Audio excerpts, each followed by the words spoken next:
number one. And number two, it's just one of those days. I was fine and carrying on up until I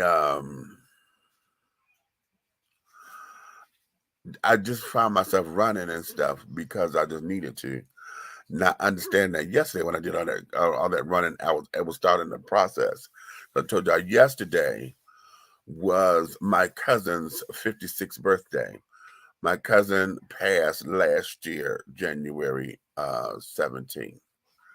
So yeah, and that's one of the things. So all this, oh, and then of course today, being February 19th, today is the day that my friend, for those of you who in Detroit who knew Michi DeVille, or Little Meech as we call him, uh, this time on this day last year, my baby sister, honey, got up out of here. Okay, I called her. Well, she wasn't my baby sister.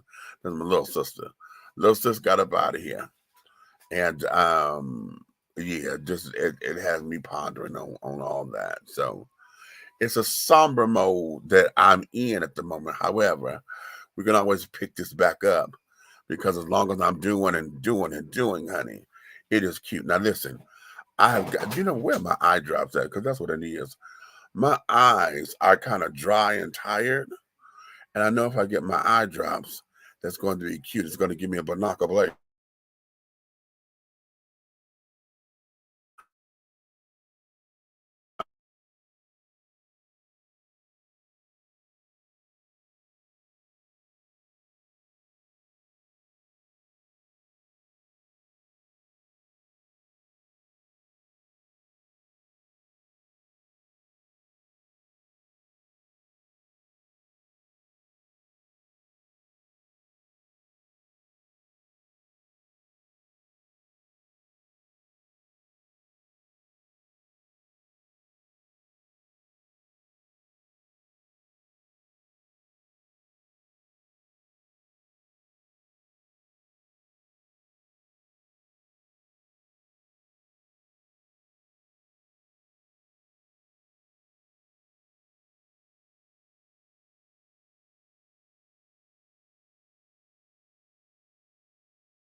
All right, and we are back, child.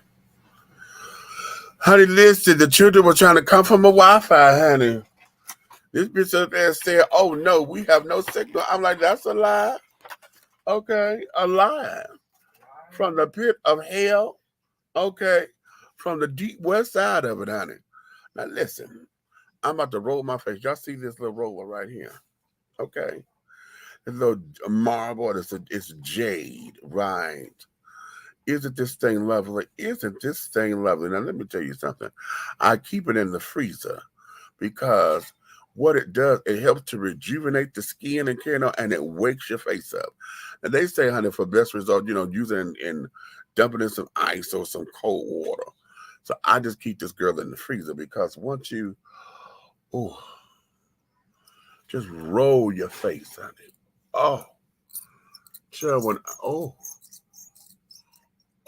mercy. Well, I tell you, oh,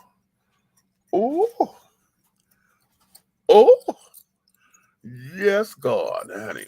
Oh, just get right. Oh, child, yes. Now, wait a minute. See that in the small part? You go right up, right up, up under the eye. Honey.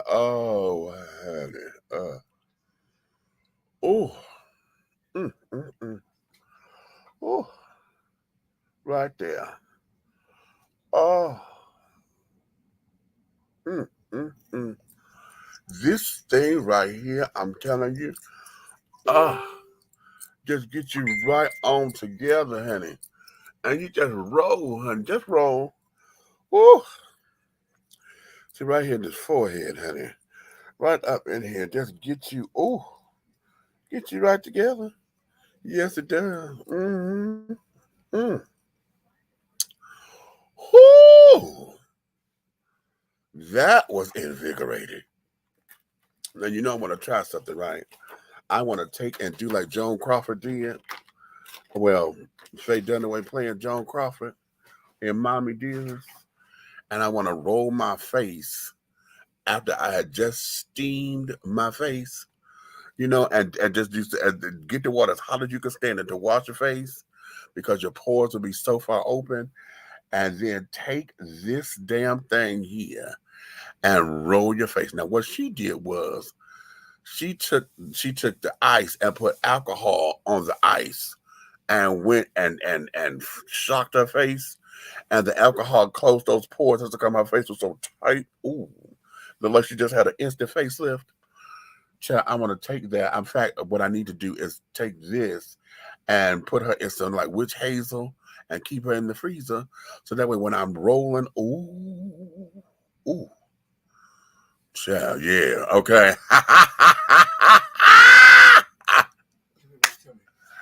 Yes, God, honey. Now this particular thing here, this one here, this is from Vivitar. Okay, this is the box. Okay, Vivitar, and it comes like this. Okay, and this little thing here, what do they call this? They call it it's GUA, Ushua. I don't know how they pronounce that. Okay, now this here, this particular piece, you're supposed to just leave it and just press it. Oh, just leave it there and just press it, right? Oh my stars in heaven, honey. And you just,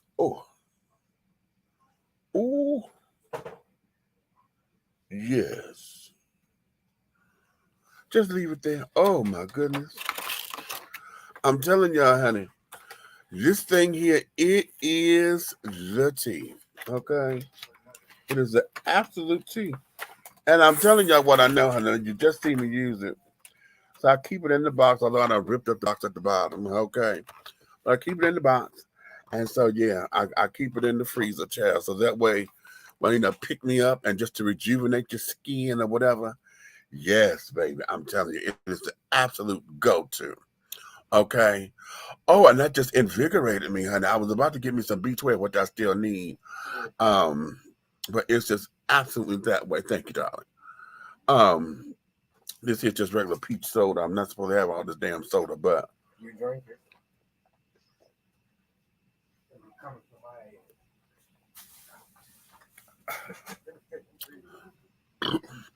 I got the peanut gallery up in here, bumping her gums about this soda. Okay. So my mom was coming for her, but she's the one that's diabetic, not me. Okay. No, but I don't buy. See, I don't buy soda a lot because I'm not supposed to. Since I've had a lot of my surgeries, I'm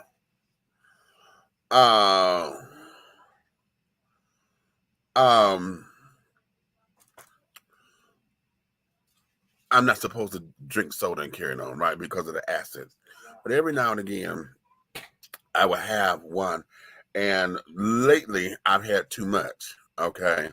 Because usually I usually don't get through it, just a few sips and I'm good, because I had to get the gas up off of me, right? But I had went and I bought a peach and a watermelon soda. And oh my God, when I saw them, I just couldn't resist. But I usually, if I do buy something, I buy ginger ale, because I usually drink that warm, so that, you know, we consider ginger ale to be medicine, child. You know, if you're in the African American community, you understand. Okay, and I'm from Detroit, so we buy Vernon. Do not put that in the freezer, honey. Okay. Huh? Yes. Take it out.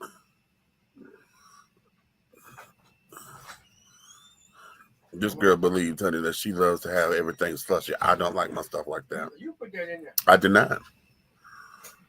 I did not. That's not mine. This is. Hey, baby. So be that as it may. Okay. So now let's get into the show, darling. Let's get into the show. Let me go here to the comments first. You know, what we got? We got Eat Grooves. Hey, Big Meats. I've been downloading Dish to Tea like a freak so I can take it with me on my MP3 player when I go out. Oh, well, thank you, baby. Okay, now she put on the MP3 player, baby, so she can sit there and have Big Meats on the go. Hey, Amy, what's going on? Hey, Michael. Vet Johnson. Hey, TT, what's going on? Did you have any out-of-body experiences on the table or in the hospital? No, I'm not asking as a joke. I understand. You know what? I did not, because for me, when they put me up under, I was under, honey. I was asleep. And when I remember just before going completely under, I started talking gibberish, because the nurse had told me, she said, you'll be out in about 10 seconds, right? And I'm like, girl, 10 seconds. I said, child, I ain't gonna be there. And I was out. Okay.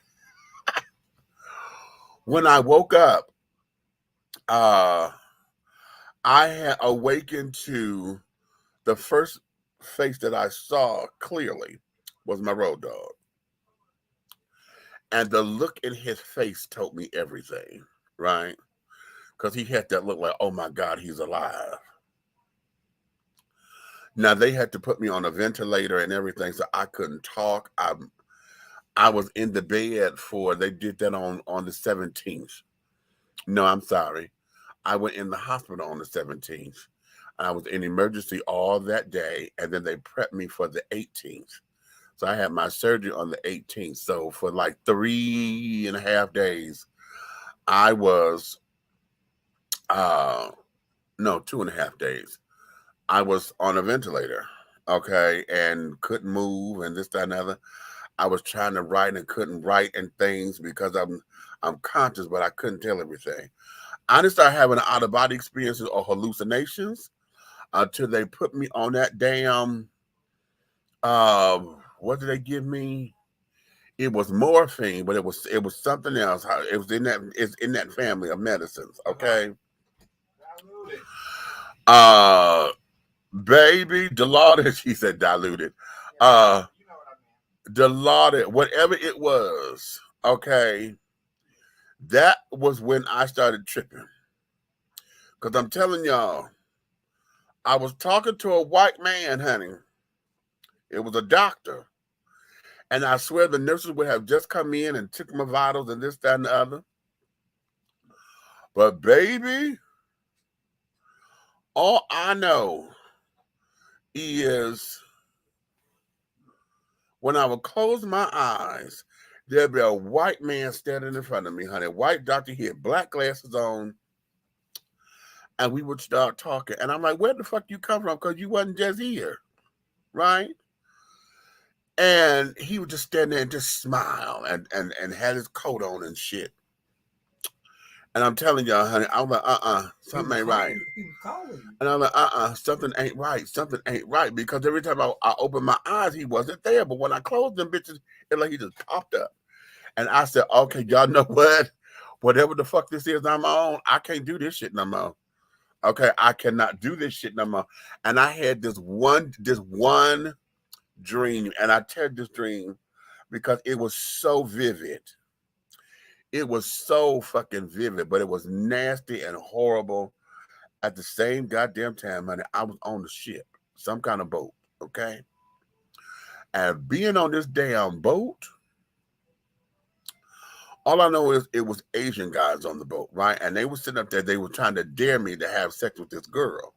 And I'm like, I don't do that, right? I don't do that. So somehow or another, they had I wasn't drunk.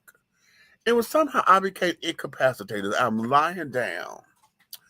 And Miss Steen come up in there and she straddled me and was having her way with me, and I was literally being raped in my dream. But what the nasty part of it was that in the dream, honey, this bitch would sit down there, and when she was doing her due, she let out this sound like she was a duck. Okay, like this loud, it wasn't a quack or nothing, it was whatever it was.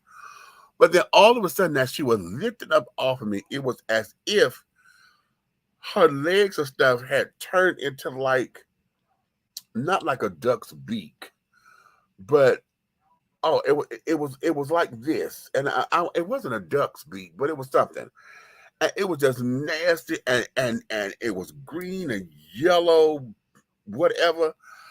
Baby, I could not wake up fast enough, and that's when I told them, I had to tell them, whatever this is y'all giving me, honey, y'all fucking me up, because my mind is everywhere. I couldn't do it, honey. I could not. I don't know, do y'all remember the cartoon Life in Hell? It's kind of like from the people from, I think it's the same people who draw The Simpsons used to do this cartoon. And they look like weird bunnies with the long bunny rabbit ears and carrying on. Well, child, whatever this was, bitch, they would give me the pills.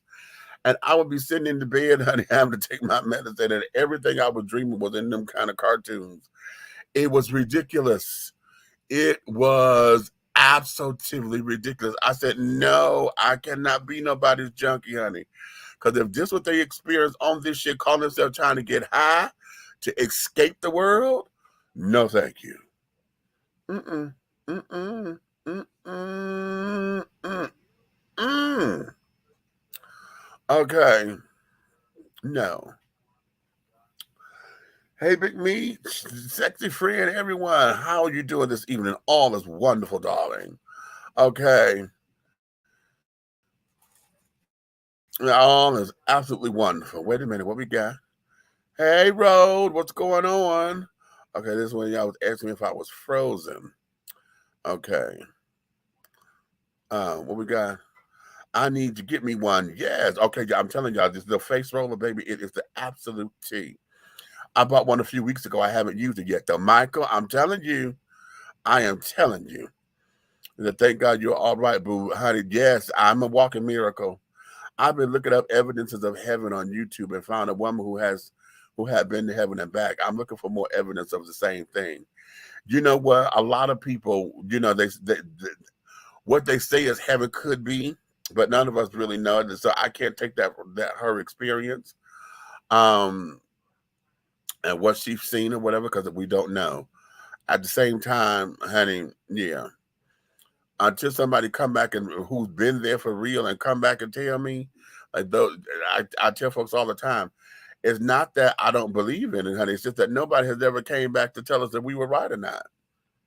So either we're right, and it done got two fathers, and they said, "Fuck them kids, honey. They'll find out when they get here," or somebody lied, honey, and they just don't have the heart to come back and tell us. So however it goes, child, okay, is what we're going to deal with. All right. So today's show is called Reclaiming My Time, honey. Reclaiming my time. Okay. And wait a minute, there's a second part to it. I'm trying to see what I wrote. Okay, I was trying to be cute and not necessarily say that part out loud, but my title cuts off and I can't see the rest of it, how I wrote this up. So yeah, what I call this, oh child, okay. It must be too long because it was a question I was asking. How do we get to something? But anyway, we're going to get all off into that and things of that nature. Okay. Okay. I'm waiting on I'm trying to stall for my co-host. Now, Nikki may not come in because, child, we talked this morning. She was supposed to go with me this morning to this meeting. Remember, I told y'all last night we had this meeting to go to. Woke her up, but she woke up with this damn headache that has not left yet. And I had to ask her, I said, girl, have you been diagnosed with sleep apnea? She said, yeah. I said, that might be the goddamn problem. Your body may not have enough oxygen in you yet, because I know whenever I go through it, because I don't use my BiPAP machine like I should, if I have not been on that machine in about 3 years. Okay. And the whole thing of it is that the mask, okay, I have the large face mask, but wherever the silicone is, like right here, the air escapes up under and it blows in my eyes. So it wakes me up. And so now I'm up readjusting the mask and carrying on. And so for the most part of the night, I'm readjusting the fucking mask and I'm not sleeping. So I was told, okay, you need to get a new mask. And so as I had, at the time when I had the insurance to do it, I was sending out for new materials. They did not have any masks at the time. So then I had a friend of mine, or no, an associate of mine, say, oh, I'll get you a new mask, but I ain't got it yet. So I have not been on my machine. So I'm saying all that because I know that headache, because you get it right here, because it feels like it's a migraine. And then you get it all the way in the back at the bottom of the medulla oblongata, honey, right there. And honey, when I tell you that shit is nothing to play with, because it's like you can't even move. It's like, okay, what do I do? Everything hurt. You try to look, you even got to close your eyes, because just to open up your eyes hurts. And so she's been in that particular feeling all day. And I really believe that that there's it's part of the problem. If she were to get an oxygen tank, and I swear we put her on oxygen for maybe like an hour, she'd probably come right together. Okay. So that there is that. Red, I know he's going to be in. He's coming in soon. So in the meantime and in between time, let's get into this, because I want to get your thoughts on something. We have a number of things that we're going to be talking about today. And one of them is this. How many of y'all have heard about ROCKMOND Dunbar? Now, y'all know that's one of my secret husbands. ROCKMOND Dunbar, honey, like secret husband number, I think he's like 127. Oh, honey, he is absolutely gorgeous in person, okay? ROCKMOND Dunbar is like, oh my God, he is just a dream. And I happened to have met him when I was on the set of his directorial debut of the movie called Pastor Brown. And I was doing that set. My daughter was on that set with me. Okay. Oh, she loved telling that goddamn story, honey. You stole that, honey. Hush, girl. You're a crazy guy. Hush, girl. Okay. But he is a gorgeous, gorgeous man. But what has happened is, y'all know he played the gay, he was Angela Bassett's husband on the series 911, right? And then he came out as gay and this, that, and another, blah, blah, yakking. Well, y'all know, last season, they had wrote him off. And here's why. I'm going to read this from, this is from BET Plus website. This is their article. He is suing Disney's 20th Century Fox, okay? And here's why. They say actor ROCKMOND Dunbar wants to take Disney and 20th Century to court following his exit from Fox's 911 primetime TV series in response to his COVID-19 vaccine exemption. Dunbar is accusing the studio of racial discrimination and said they chose not to grant his request for a religious and medical exemption from the COVID vaccine mandate, according to court documents filed on Wednesday, February 16th, People magazine reports. Quote, the administrators who work for the studios never took Mr. Dunbar's request for accommodation seriously. Defendants refused to believe Mr. Dunbar's doctor's recommendations, and they refused to engage with Mr. Dunbar in any meaningful interactive communication regarding his religious beliefs, end quote, the lawsuit states, which was obtained by the outlet. The 49-year-old played Michael Grant for 5 seasons.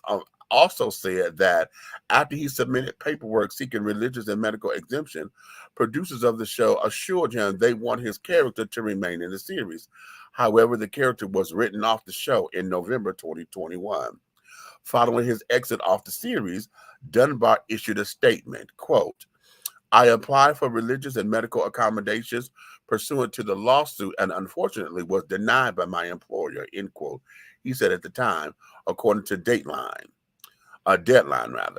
quote, my sincerely held beliefs and private medical history are very intimate and personal aspects of my life that I do not publicly discuss and have no desire to start now, end quote. Okay. So you're telling y'all, don't ask me? Well, don't ask me, okay?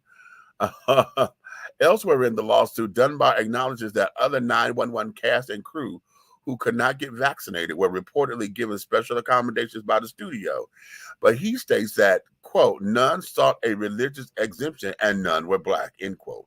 20th Century responded to the lawsuit in a statement obtained by Entertainment Tonight saying, quote, to ensure safe working environments at our productions, we have implemented a mandatory vaccination confirmation process, end quote.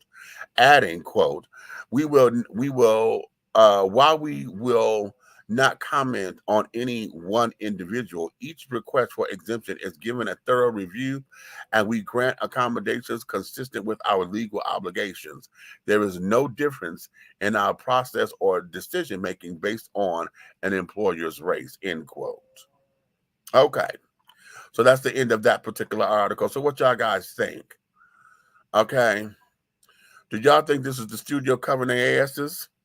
Or do y'all think that they're onto something? Because see, here's the thing. When I first heard the story that he was leaving, I'm like, oh my God. You know, and they said, well, he didn't want to get vaccinated. And you know, I've always said that the vaccine and stuff is everybody's personal choice.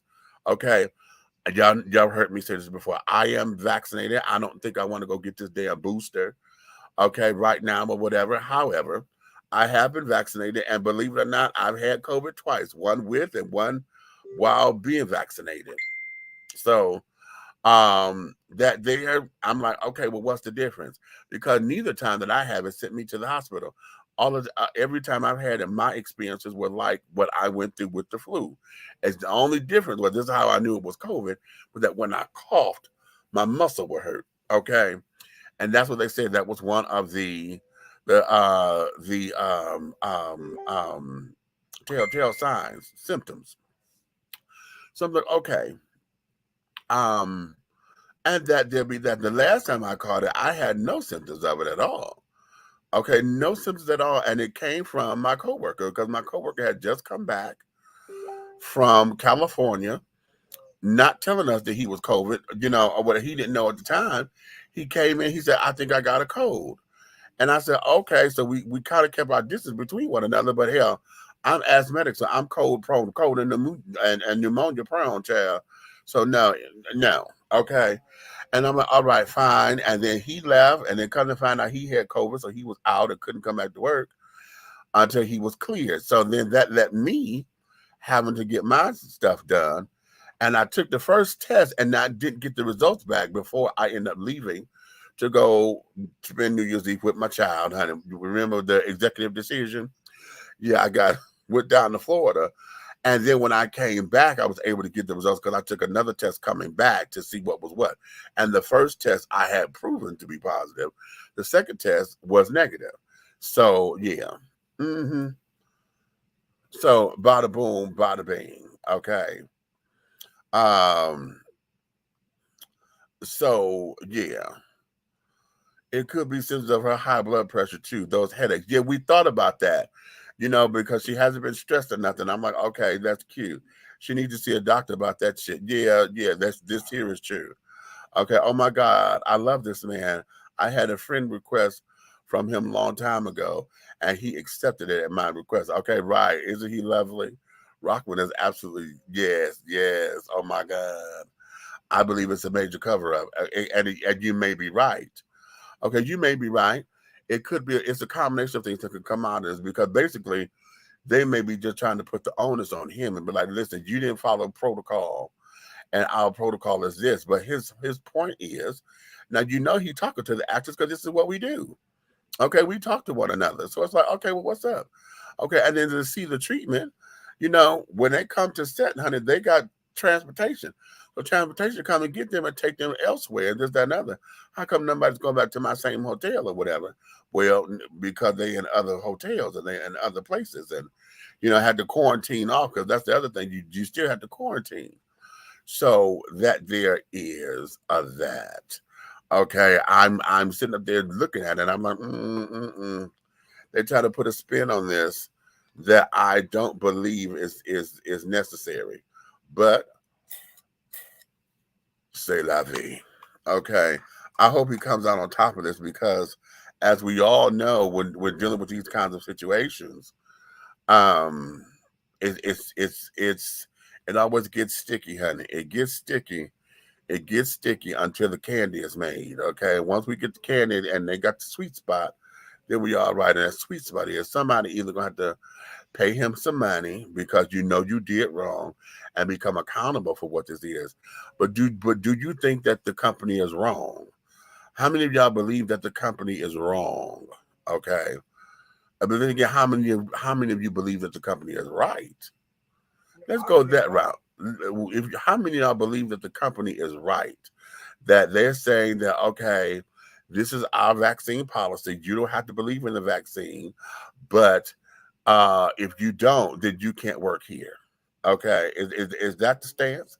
Listen, I've been vaccinated, boosted, and it's about health to me, no politics. What'd you say, politics? Get it, E Grooves. Terrell, hey, hey, baby. I tried to call you the other day. Did you get my message? I need to hear your voice, sweetheart. I just need to connect with you. I just need to feel your energy. I need to hear your voice. I need to hear your voice. We'll talk. Okay.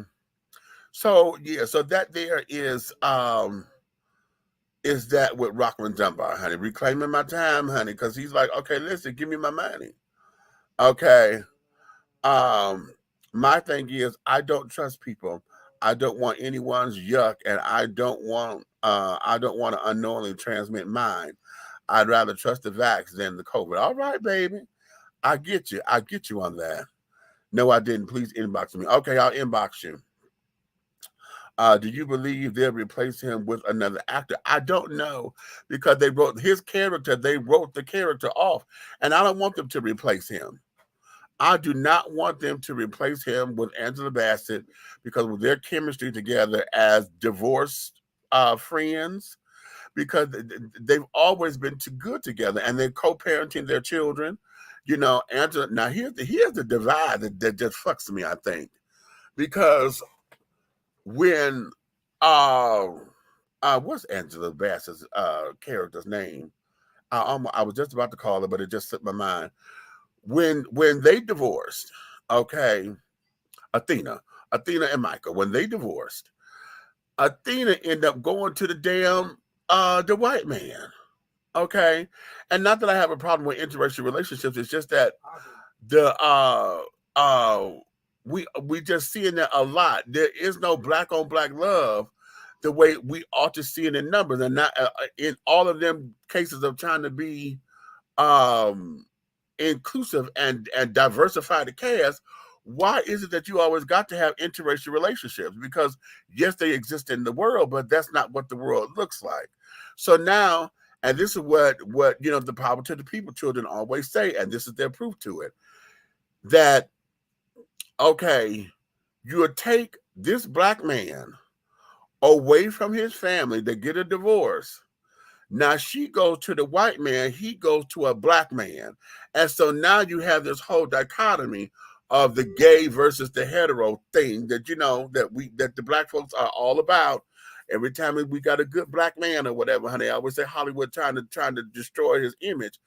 But yet you don't say nothing about the black woman, because hell, she goes to the white man.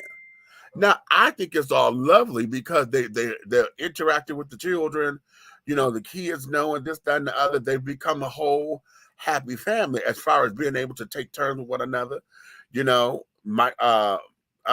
Michael, who's ROCKMOND's character, has given what's the fire chief's name? God damn it, I can't call the name. The fire chief, and it gave him, and they've had this counseling sessions, how to understand Athena, what does this mean, or whatever, how to understand the children.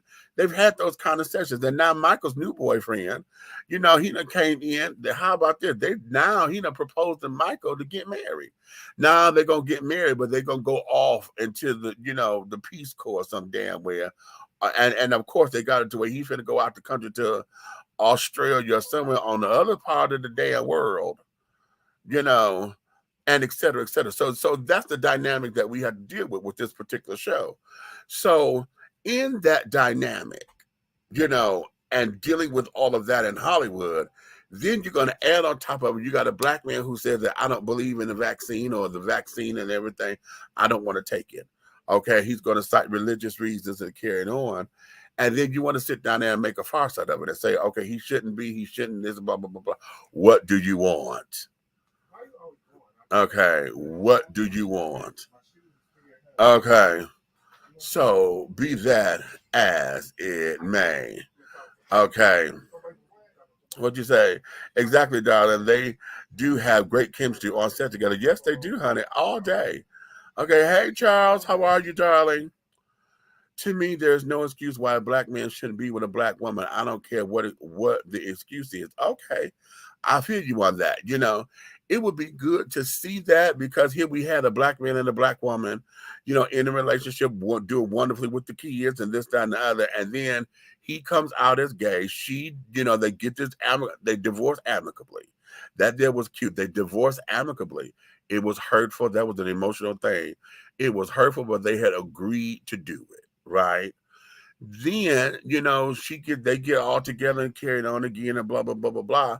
And they're at the point where they can be friends and they could talk about this, because now Michael wants to step out and date or whatever. So he went to Athena and got approval, and blah, blah, blah, blah, blah. Yakety smackety blase spleen or whatever. She had to, it took her a minute to accept it, and then it took her a minute when he was introduced to the dude. And all of this. So, as a woman, this is my ex-husband, and boom, now it's in my face. Okay, let me process this. And then we can work through it. But then, like I said, in the meantime, they did not bring her another black man to fall in love with and carry on. They brought her to the commander-in-chief over there at the police station. Okay. So that's a very interesting dynamic. Just very, very, very, very interesting dynamic. Okay, very interesting. Cruz, what you say?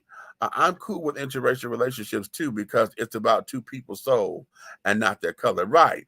I've always said, honey, whenever you're looking in a relationship and you're looking for love, if you're really looking for love, then darling, then you have to take away all of those parameters that you expect in love to come in, because it's going to take that much longer. I'm not saying that it can't happen. What I'm saying is it's going to take that much longer. Anytime that you pray for something or ask the universe for something, or the omniverse, as I like to call it, anytime you ask for something, but yet you give all these different stipulations and shit, yeah, it's going to take you even that much longer. Okay, how about that? All right, how about that? Charles says good, okay. There's no reason, though, that a black man cannot be with his black queen. Y'all are too beautiful and too hard-headed not to. Not hard-headed. Okay. Yeah, black men can be very stubborn, but I think for the most part, people can be stubborn. And this, that, and hold on for a second. Girl, did you turn the heat on? I told you just to turn the air off. I didn't say turn the goddamn heat on. Bitch, get your ass up and turn this goddamn heat off, because I'm burning up. I got these lights on. Oh, Lord have mercy. Okay, I'm like, I just said turn the air off, because I had the air on, honey. And things got hot up in here, so I had to cool off. Then I let it get too cool. So it's like, okay, turn the air off. I didn't say turn the goddamn heat on.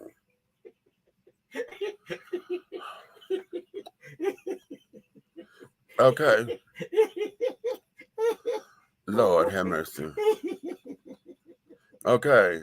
It's great that their characters have their own personal relationships, not only with the kids, but as a respectful friendship. Now, you know what? Exactly. Now, we done went through all this about fictional characters on television, but I think there's a bigger conversation here. And the bigger conversation is, to see that representation there on television so we could talk about it the way that we are. Okay. Because one of the things that I do enjoy about it is that we see that families doesn't have to be dysfunctional, or they don't have to sit down there and go down what we know divorce to be, cruel and tawdry and this, that, and that. It doesn't have to be all of those particular things. But it could be amicable. The exes can actually be friends. We do have that dynamic there. And I think that there is something that we need to see more of, because it's not about, like you say, it's not about just the kids or whatever, but it's about being respectful and being in relationship. Okay. And it doesn't have to be romantic, but the platonic relationships are everything, because those moments become intimate moments. And y'all know intimacy is where we all thrive. Okay. If I can get your attention and you are into me and carrying on, you dig what I'm saying, you work with the flow of everything that I am, and you affirm and confirm me, then that there is where all the relationship is. Sex, those who venture out and have sex and all of that, okay, then they've taken and added a component. But usually in those kind of things, the sex is not necessary. You understand? And so because of that, we have this particular synergy going on. And to see that in a television show, that there is everything, because I think is helping to break down some of the barriers and some of the misunderstandings that a lot of our people have with one another. So now, what are your thoughts on the whole idea with ROCKMOND DUNBAR refusing to take the COVID vaccine and this, that, and the other, and yet he wants to put the lawsuit in because he's like, no, y'all not treating me the same way y'all treating everybody else. Okay, y'all still want me to conform, and that's not what we do. We don't conform. Okay, not to this. So what are your thoughts on that? What are your thoughts on that? Okay. Let me do this.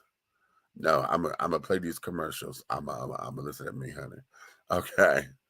Let me play these commercials real quick and take a short little break. And then when we come back, out of the break, there's a couple things. Did I put them up in here? No, I didn't.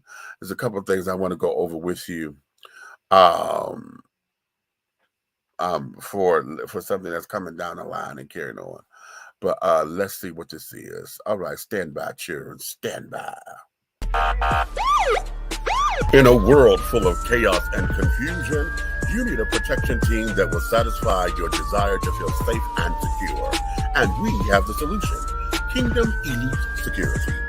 Kingdom Elite Security provides its clients with the utmost excellence in executive protection detail, property and personnel protection, and observation and surveillance with dignity, integrity, and supreme professionalism. Kingdom Elite Security believes that everything is to be done in decency and in order to ensure the safest experience possible, no matter how complex the job. Call for your quote today. Dial 470-383-5978. That's 470-383-5978, or email us at kingdomelite01@gmail.com. Kingdom Elite Security.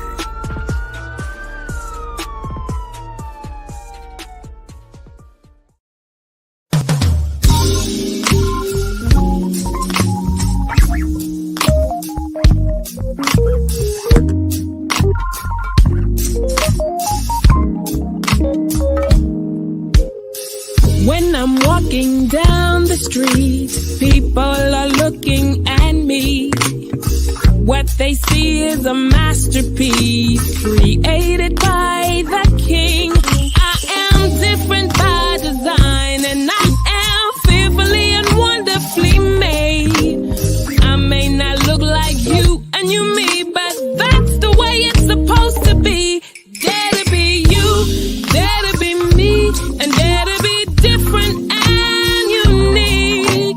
I'm gonna be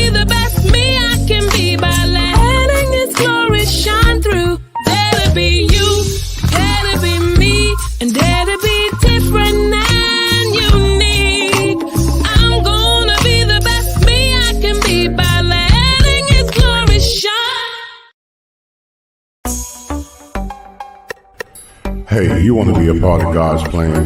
Look at this angel. That's right, the shine, the sheen. You can only get that at Royal Extensions. Hit us up at Royal Extensions, www.royalextensionsatlanta.com or IG Royal Extensions 20. If you want to have the same thing as God's plan, you get it right here at Royal Extensions. Have you tried Big Rob popcorn? It's a wonderful anytime snack that everyone will love. Available in 3 flavors. Grown and Sexy, which is the perfect mix of cheddar, cheese, and caramel. Sugar Shack, a fruitful flavored mix of watermelon and apple. So delicious and good. How about spicy butter and white cheddar? Everyone loves it. That's why it's called good. All Big Rob snacks are manufactured in a FDA approved facility and flash sealed for freshness, safety, and worldwide delivery. To order, call or text 937-367-8650. That's 937-367-8650. Or contact Big Rob via Instagram at Hey Big Rob. As the holidays approach, take advantage of the holiday special. Purchase more than 2 bags and receive a free CD. Call or text 937-367-8650 to place your order now. Big Rob popcorn, the perfect snack that you will love. It's so delicious.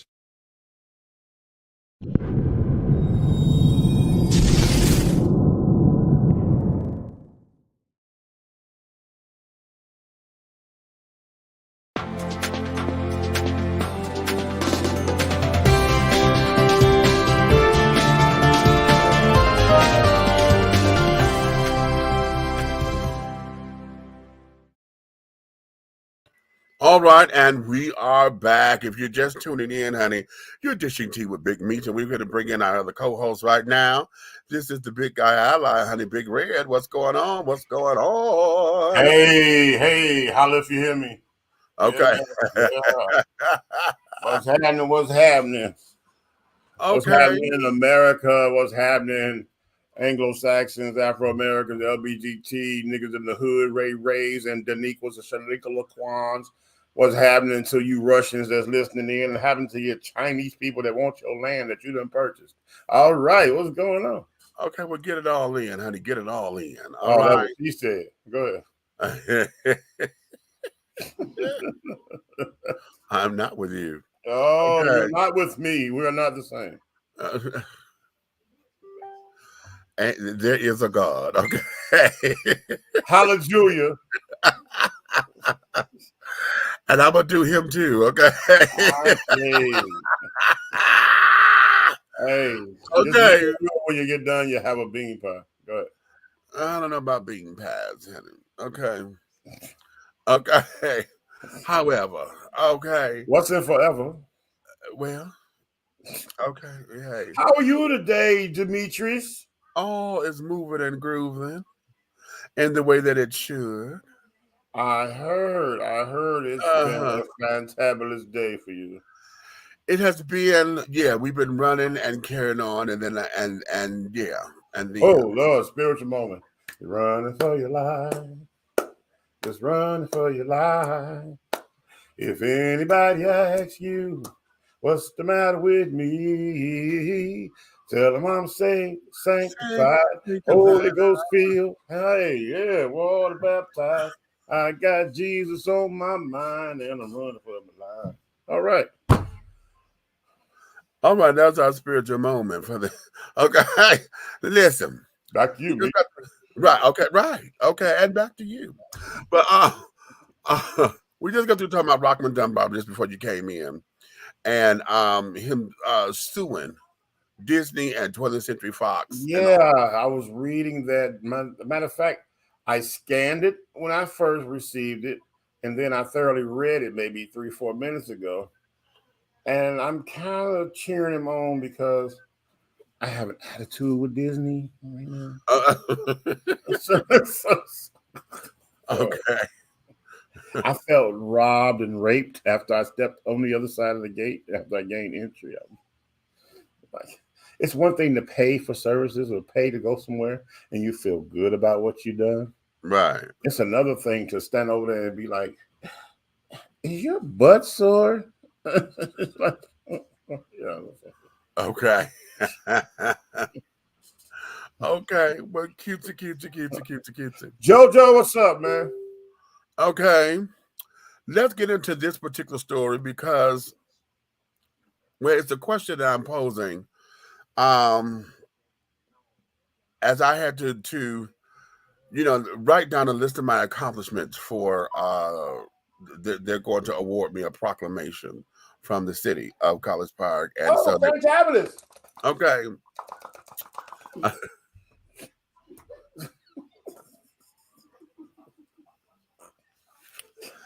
And so I'm not looking at you. And so no, I'm not looking at you. Stevie Wonder. Okay. I see what you're saying. Okay, right. Okay. I had to write down a list of accomplishments to carry on. And so I've asked this question one time before, but I think it's time to revisit it because we are in the second month of a new year. And, oftentimes I don't think that we look that far ahead. But the question is, what is your legacy? Okay. What is legacy it? Or what is the leg I see? Shut up, fool. Oh. What is your legacy? Have you thought about what you are adding to the global world with your gifts and your talents? And what is it that the children are going to say about you when it's all said and done? Ooh, okay. I can't wait to bite into this. Come on. Well, go ahead. That doesn't sound good. Look. Oh, not necrophilia, had we not necrophilia, had it? Oh. Okay. To be honest with you, I personally feel that my calling right now is coming into play that I've always known where I needed to be. And that's within a situation of a ministry where I am actually helping people on the levels that are scared to be touched, the levels that are forgotten. How can you talk about something if you're not going to be about something?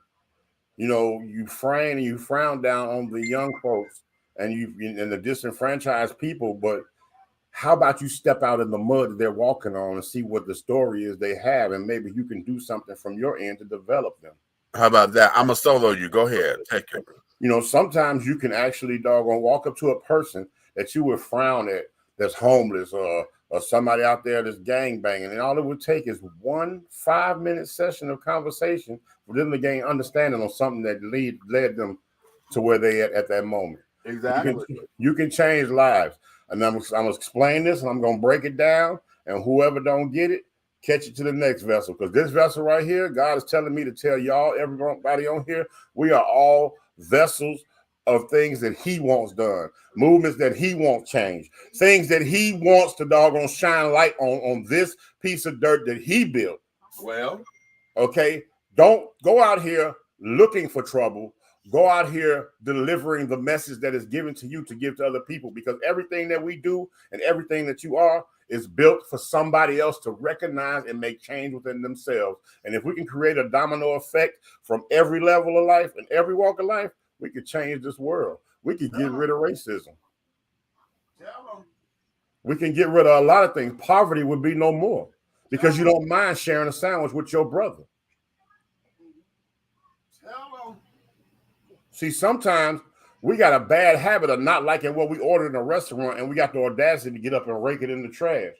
And somebody outside hadn't eaten in 3 days. Wow, now that's deep right there. Sometimes ask yourself, more than likely you'll say yes.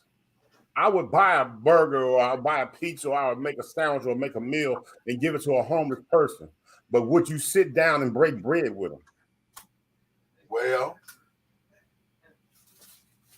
see, sometimes we got to doggone ask ourselves to have more of God and less of ourselves.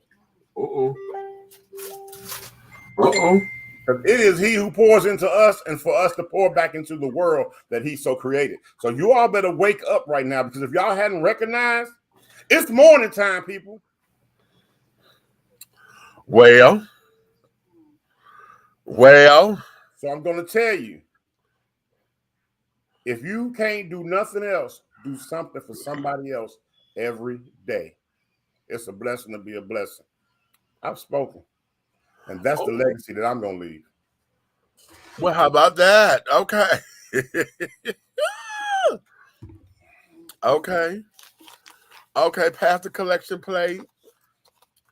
Oh, and if y'all would like that, if you're wondering what Prom 316 is, that is Passionate Riders Outreach Ministry. And if you're willing to give, if your heart says, I don't care what the gift is, it can be from 50 cents to $50,000. I don't care what it is, long as you know that it's going to a good cause, because it's not for Big Red. It's for the things that the God is asking me to do. So anything that flows through me flows through that Cash App. So if you want to give to something, boom. And you best believe the receipt that I send you back will be labeled donation. So it is a tax write-off. Okay. And there you have it. Passionate Riders Outreach Ministry. Don't forget it. Sow into us and sow back into your own life. Well, and there we have it. Now, see, you know what? Having said that, oftentimes a lot of folks don't understand what it means of a legacy, because usually we look at the accomplishments and things, and I've been able to buy this house, and we look at the material aspects of it, but a lot of folks do not realize that your legacy happens to be the work that you have done to be of service to others. Facts. Okay, that's what it is. Because when we look back, and there's a quote, Dr. Maya Angelou says, and when I mentioned her name, and it just reminded me, her son just recently died. Was it yesterday or the day before? Her son, he was 70. I didn't realize he was that old. He was 77.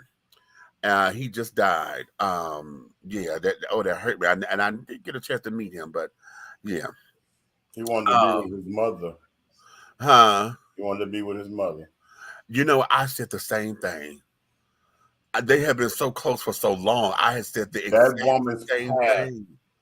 The stitch that she sewed into this world. Yeah.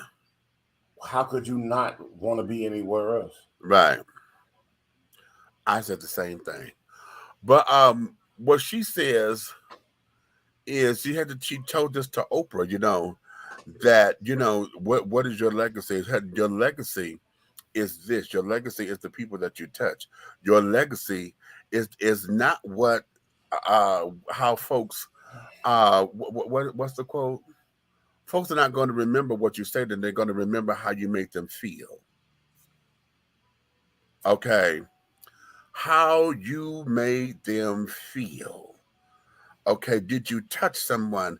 And most of the time, when you touch someone's heart, their mind, their soul, their spirit, you pour into them. Oftentimes the reward is so great. Now I tell y'all, I had gotten this a long time ago. It was a revelation that I had received, because for those of us who have grown up traditionally in the traditional church or whatever, you hear this phrase all the time: only what you do for Christ will last. Okay. And oftentimes, it made it, we throw up the WWJD, what would Jesus do kind of thing. And oftentimes we get so caught up in trying to be churchified and Christified to where we forget just to be personable. And and part of service is letting my life be an example. Red, you said something that I teach all the time, that your life is not your own. I don't care how much of a grown-ass man or a grown-ass woman you say that you are, your life is not for you. And I know that seems ridiculous, but your life speaks volumes. Is not for you. Your life is the conduit of lessons for somebody else. Thank you. Okay. Amen. You are the conduit of lessons for somebody else. Okay. You know what? Example. And don't forget what you got to say. It's right there. This is today. No, I got it. Today, when I had to get up and I told you I had stuff to do. Right. Though that little moves that I made was blessings, giving on to my household. As I was leaving, headed home after finishing the last mission, I'm driving, and I'm sitting in traffic. I see a 3-year-old, about approximately 3-year-old little girl, a baby in the baby carriage, a woman and a husband standing there, and they just asking for help just for the night, because whatever they got going on, they just need a day's help. They got a 48-hour window out the window. Right. And that's all it was. You could tell they wasn't on the streets bad. Right. They just was in the time Mm-hmm. right. And I sat there in traffic and I kept watching. Now, there was a Hispanic family. They standing there. Mm. And they were young. Mm. And I'm standing there watching these cars go by. But immediately, me being the person I am, I'm looking at the drivers and the passengers. And I'm seeing, and I forgot to bring this to your attention today, now. I'm seeing Hispanic people drive by. And it made me start thinking, like, we're not the only nationality that does this. That does. Hello. So as I'm looking at it, I get over and switch up and I come around. So when I come, I'll come to the curb where they at. Mm-hmm. And I stop and roll down my window. He's standing there with a thing, like, he wants somebody with a change, whatever. They're trying to make it up to whatever they got to do. All I can think of is these children didn't ask to be out here. Right. This woman is standing by her king. She was a young Hispanic girl. She could have raised her leg up and Ray would have took her. Right. She could have went and changed her life. Right. I gave him a whole $20 bill. Mm-hmm. I'm like, I rolled the one down. When he looked at my hand, when I was hands on, he looked at me like, "Are you sure?" Right. Right. People behind me now, right? I was like, no. I said, it gets greater later and it gets better today. Right. And he looked at me, he was like, thank you, God bless. So he was like, throw it off. And he went over there and she was looking like, I guess he said, yo, that was a black guy. You know what I'm saying? Like, right. Did you not know? I looked in my mirror as I'm turning my rearview mirror. Domino effect. I started a Okay. Okay. Just before I went over there, everybody was just riding by. Right. Right. Now people stopped and seen. Stop being selfish. There's so much has been poured into the United States of these Americans. People stop being selfish. Stop being greedy. Mm-hmm. Mm-hmm. The same 20 that you would already spend on lottery tickets, give it to somebody who needs it. It was play money anyway, right? Thank you. Okay. Stay in the house tonight. Not the way, right? Stay in the house tonight with your family. Allow his family to get shelter. How about that? How about that? Now that's deep. That there is deep. That's deep. I just, and that's how I think of things when I see, sir. Some things I see for what it is, and I know better. But this particular situation, yeah, it was real. Yeah. And then you coming up on a spirit identified spirit like that, what we call discernment, mm-hmm. and things you cannot you know that. And then there are days where your spirit is not in alignment. So it's not meant for you to do that day because you're not in alignment for whatever reason, but a personal day or whatever, you ain't feeling it. It is not from the heart. And that's the one thing I stopped doing. I don't give unless it's from the heart. Because if I give it selfishly or with anger or whatever, that's not doing nothing. No, but that's not doing nothing. I have made some decisions in the last 48, 72 hours of my life, probably the last 3 days. Bruh, you can't move me. You just can't do it. Okay. You can't. Okay. Don't frustrate yourself trying. Boom. Boom. And that there is a lesson. I know for me, that's one that I have to learn because I get frustrated when I feel as though I can or have not been a man of my word or whatever, or when I know folks come to rely on me. But then I have to sit back and be like, you know what? Hold up. Because there are moments where I relied on other people and they couldn't, And so if I'm just not in that position today, that's just not me. And then again, you know, we said this a few shows ago, as long as you're giving from the overflow and not from the cup. There you go. As long as you're giving from the overflow, honey, everything is good because the cup never runs dry. But once you start dipping in that damn cup, then that's what problems that hell breaks loose then, because what's in the cup is mine. What's the overflow, honey, is what I'm supposed to use to be a blessing to others. And you're right. You're absolutely correct. Don't compromise your situation.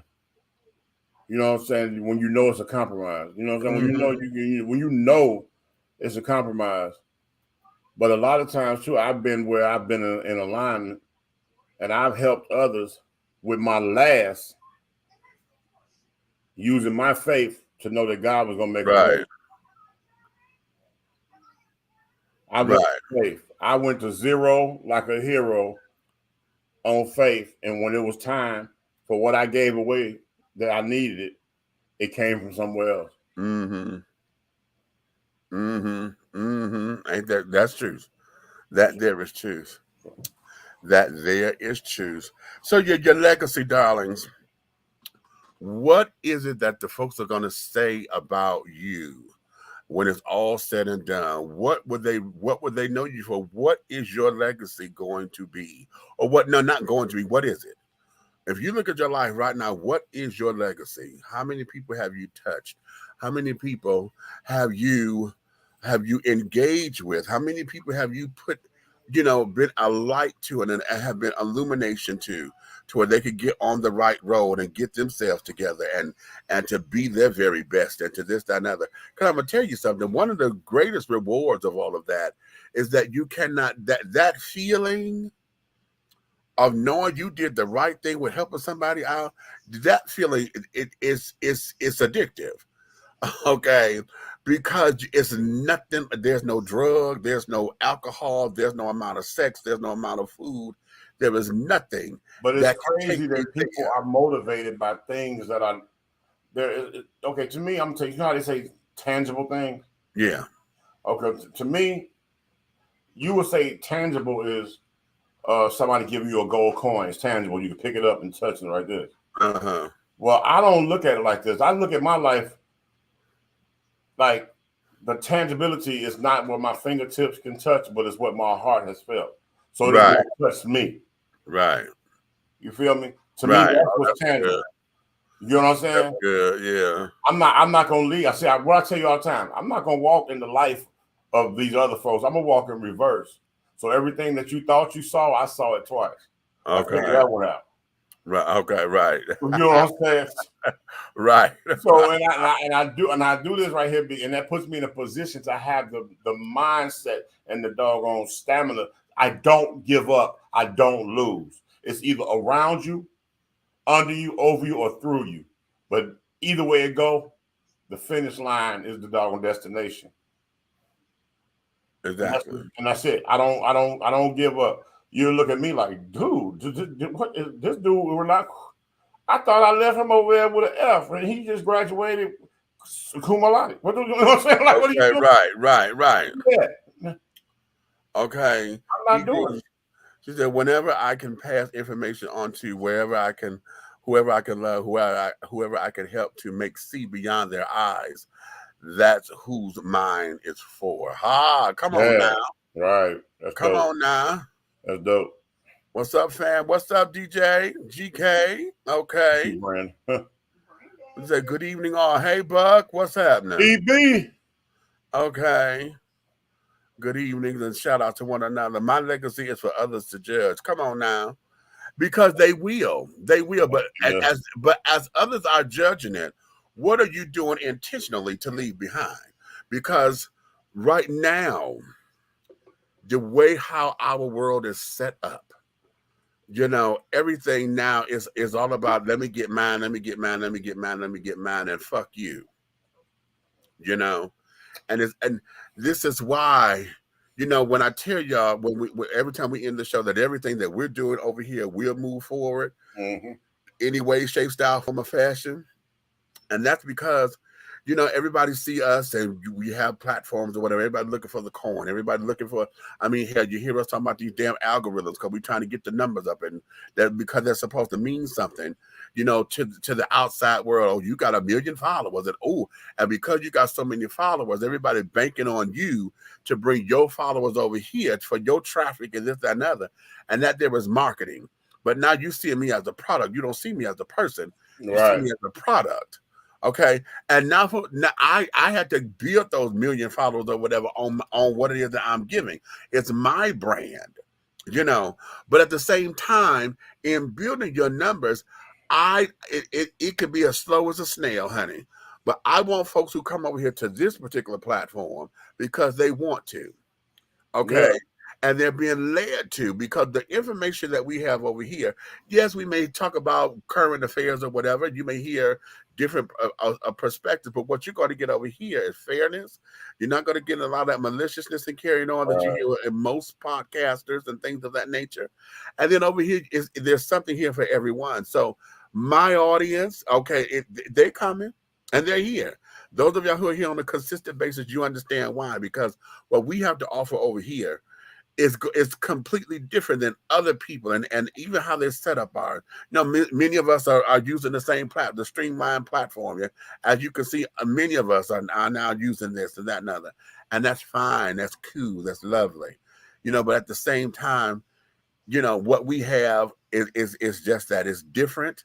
It is going to be because the intention is to say, listen, once the information is out here, then it's up to you to take responsibility for it. Exactly. And we're going to hold you accountable for what it is that you do and don't do, what you say and don't say.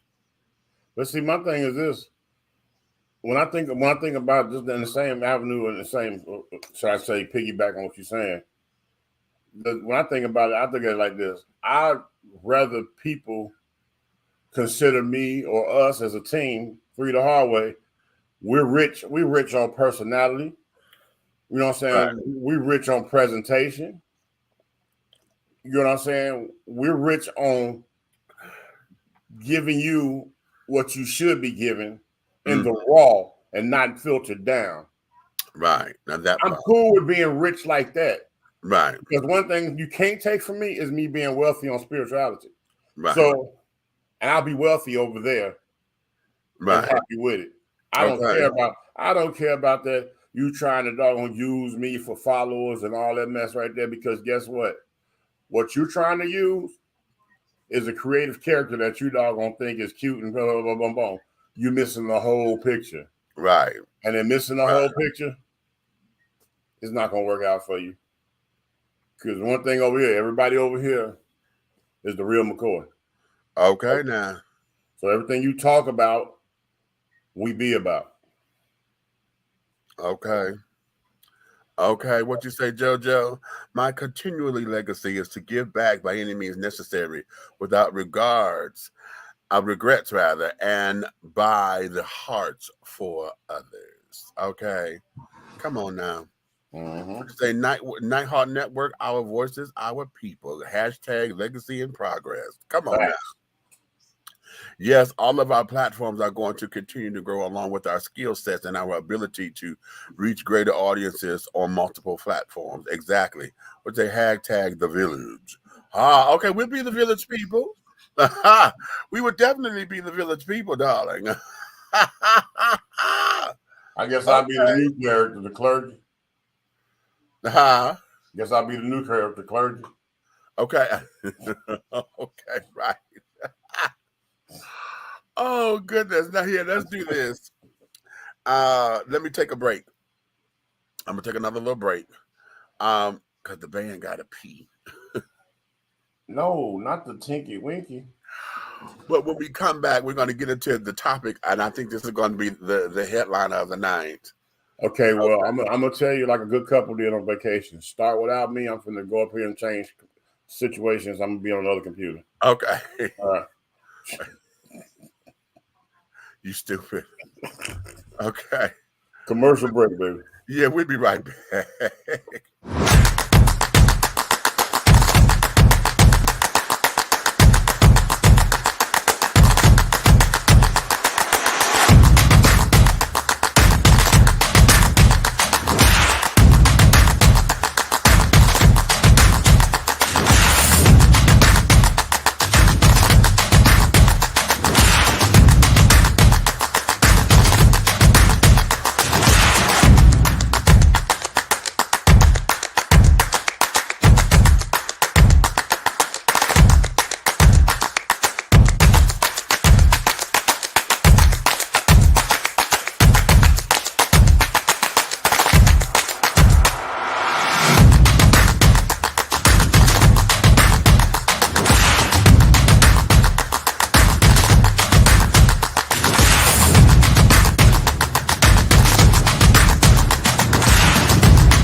Okay, black on. Get into it. Black on. Look at that David Ford right there. That's his thing.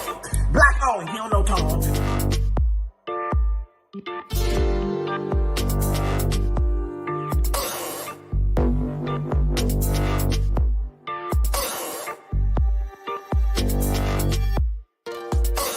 Look at that David Ford. That's his thing. He don't know Tom. Yeah.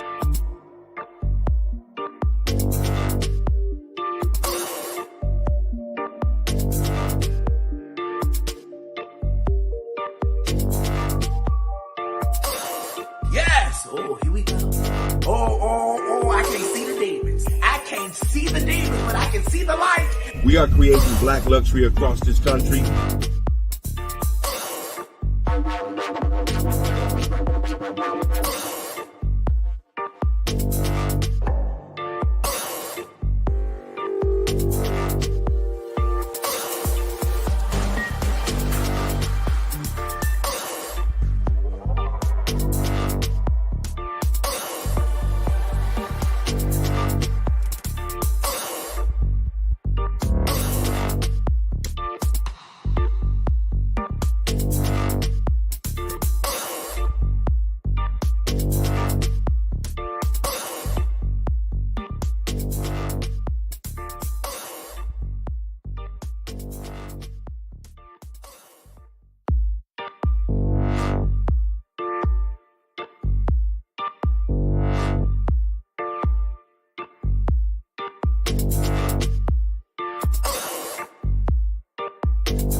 And we are back.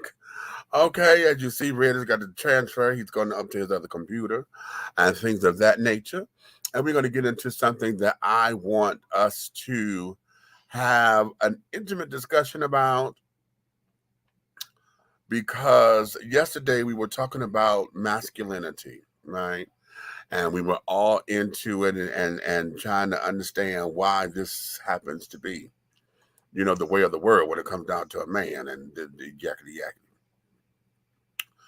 But have y'all ever paid attention to, just like we always say, toxic masculinity, that there is toxic femininity that roams this earth?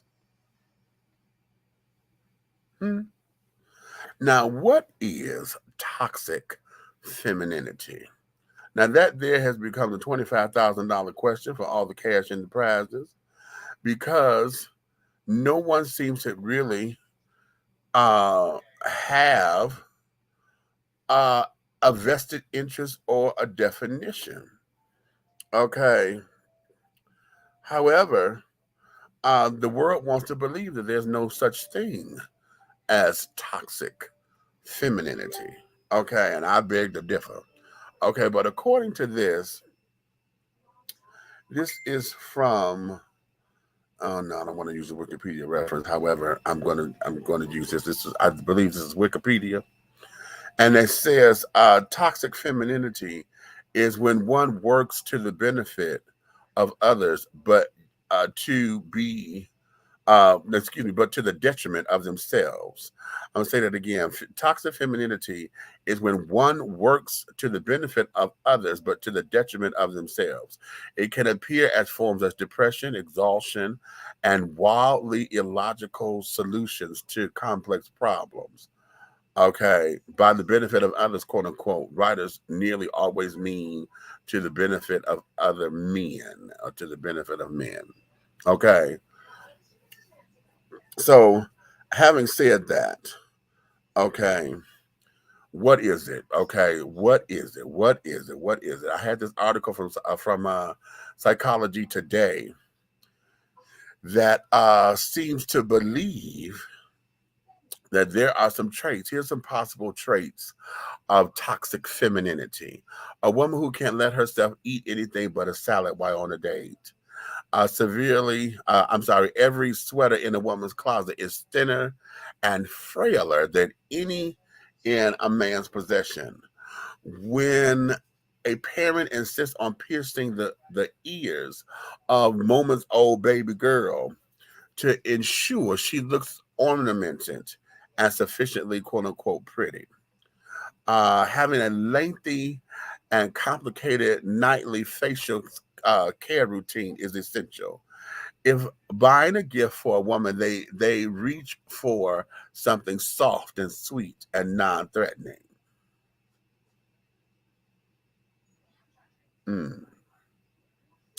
Interesting, huh? Very interesting. There's more to this particular article, but I just don't feel like reading all of that right now. So what do you guys think? Because see, here's some things about toxic femininity. And I want you to hear me clearly because we're not there. There's one thing when a woman is being nice and prissy and frail and all of that. But for me, when it becomes toxic, is if your femininity has become the ruling source of your existence. You know, everything has to be done a certain way, and it has to be addressed this way and this way. You know, you're so busy worried about, your placements at the seating chart at the women's league barbecue or whatever, but yet you don't know how to be the same lady that you portraying because you get beat on every day by a man who don't want you to go to school and those kinds of things. You get ostracized by your family and friends because most of them are in the same clubs. So if you come into the club and have not really became a member, then most of the time they're obligated to shun you and things of that nature, and they and talk about you like you never existed. You know. Then yeah,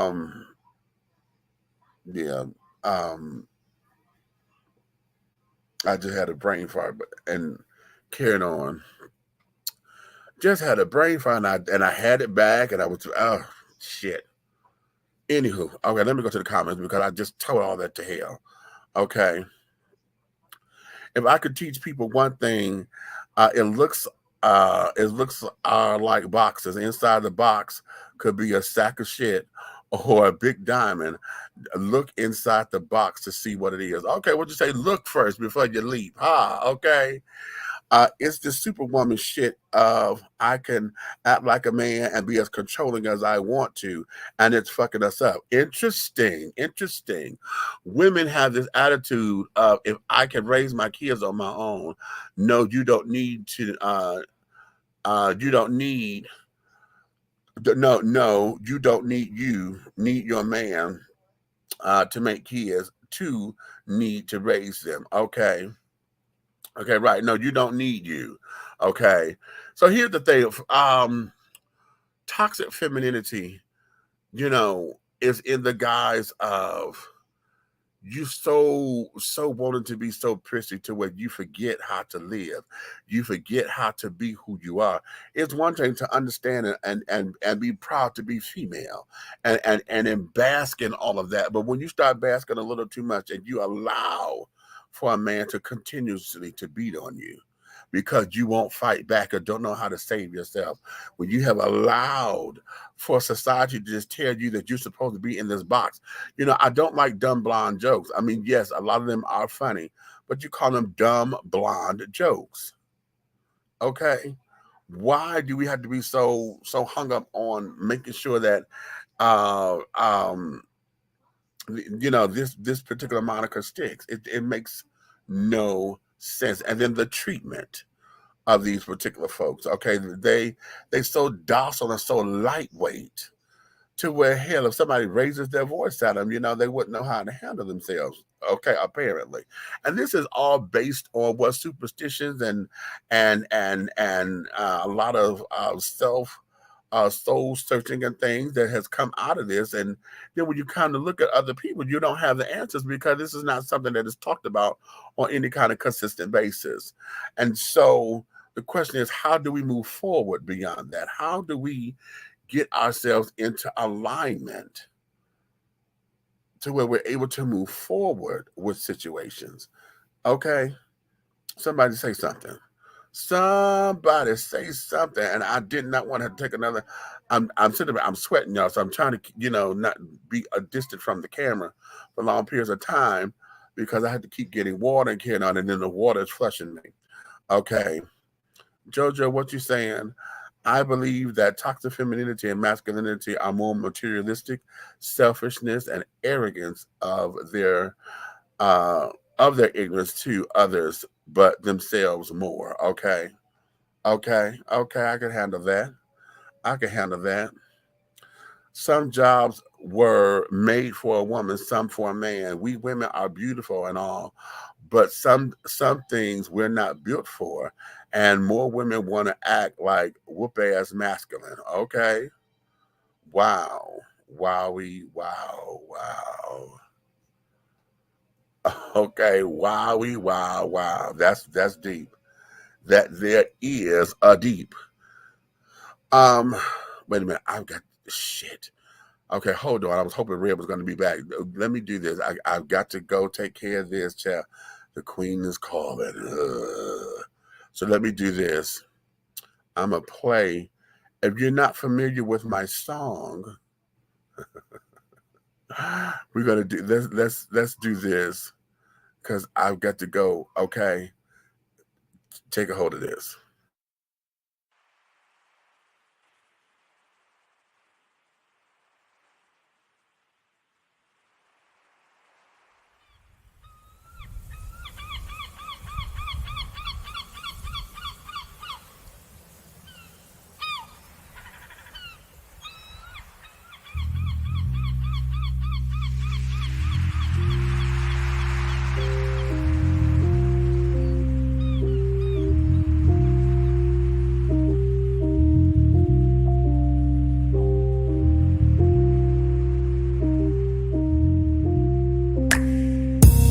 Almond brown eyes so deep, crystal mahogany mystique. She leaves me winded.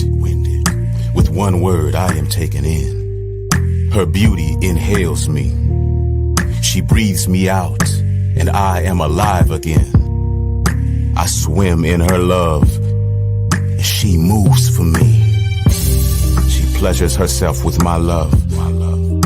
We lay together and play together on the dance floor of life. We cut a rug, she can keep pace. Intellect, beauty, understanding, sincere, face to face. In every aspect we dance at the same rhythm and pace. The song ends. We arrive together where I always wanted to be, looking into your deep almond brown eyes, inhaled by your beauty.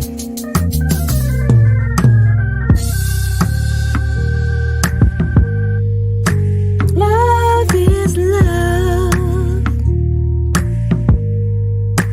Love is love. Love is love. Love is love. Deep. Yeah.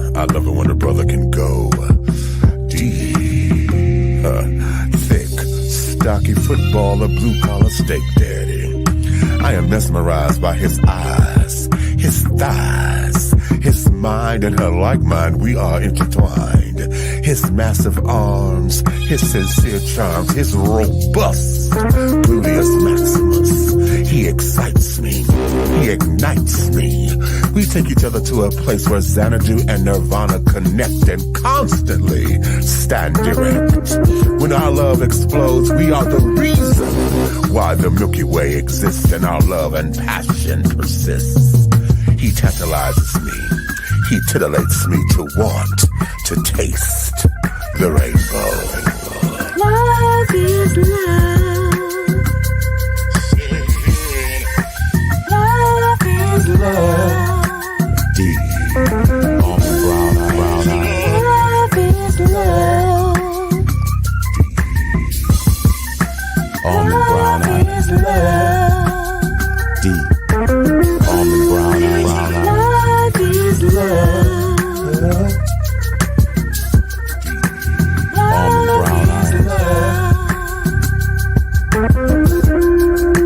Love is love. Love is love.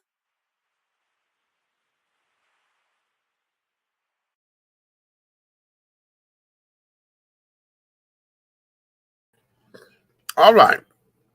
And we are back. Did you like that? That song there, that's me and Elliot Cephas. And that's our song, Love is Love, okay? Little spoken word there for you, honey. You like that? Did you get into it, darling? Did you get into it?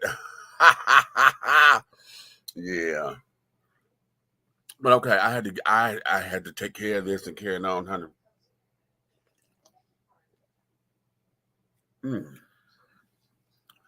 And get to getting. So let's get back into this. We're talking toxic femininity. Okay. And oftentimes we tend to shy away from it or from the discussion. And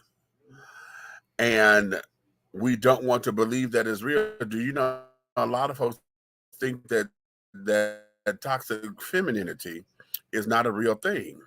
However, yes, it is. And particularly within the alphabet community, honey, is where I can point out how it exists there. You know, when it comes down to everyday world,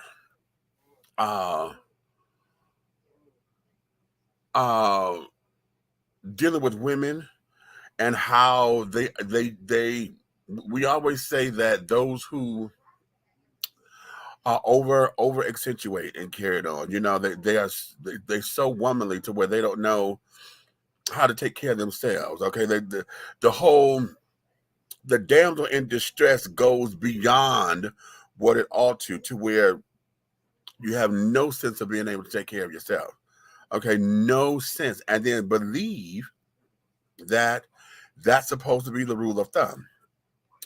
How many of us have gotten into the place to where, you know, being a homemaker, honey, a woman has no ambition outside of being somebody's wife and mother, and think that that's all there is to life. And then when they can't be those things, they feel as though they failed. Okay, because they are not those particular things. This is what we're looking at, you know, when we're talking about toxic femininity. In gay culture and carrying on, we have a lot of men who love to express themselves in the feminine voice. That's not the problem. The problem is when that feminine voice takes over and you forget that you are a man. And I'm not talking trans children, because trans, that's a separate issue. So we're going to take the T out of this. We're talking about trans. I'm talking about femme boys, okay? Or femme queens, as we call them, okay?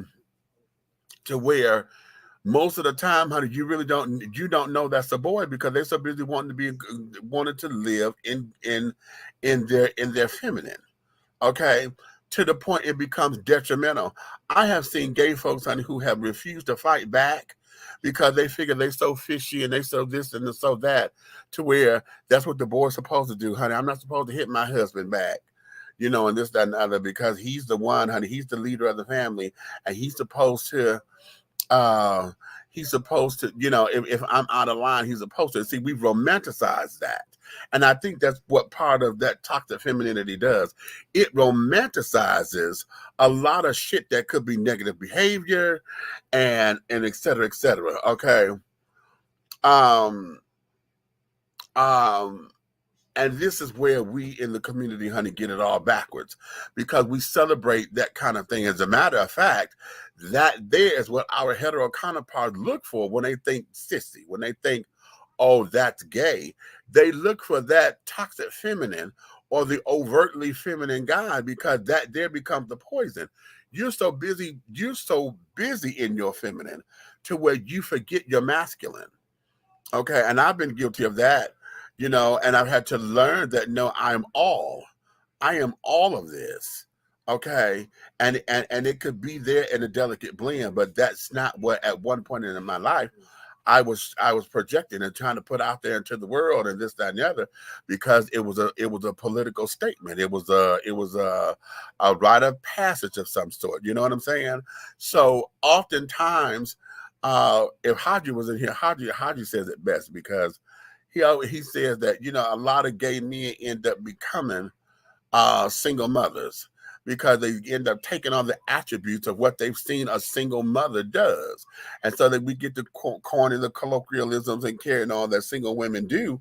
And then it perpetuates this whole particular thing. And then what is supposedly the lifestyle of how we live, how we show up in the world, and this, that, and other, that becomes compromised, because you're over here thinking that, okay, this is what I'm supposed to do, you know, and carrying on. When we were talking about masculinity and carrying on, and how being a man, you're supposed to be rough and tough, you know, and all of those particular things. You know, you got to be hard and this, that, and the other. And if you're not exuding those things, then you're not man. You're not a quote unquote real man. Well, same difference with toxic femininity. Unless you know how to keep it soft, honey, and you know how to sit down there and apply your Ola Valet, honey, you don't rub down. You rub up, okay, so that the skin doesn't wrinkle over time or whatever. You're fighting against gravity, you know, those kinds of things. And when it becomes to a point where there is no fine line anymore, to where you now end up hurting your own feelings or hurting folks' feelings because of what you believe femininity ought to be, you know, then it becomes a problem. It becomes a major problem. Let's go here to the boards and let's see what we got.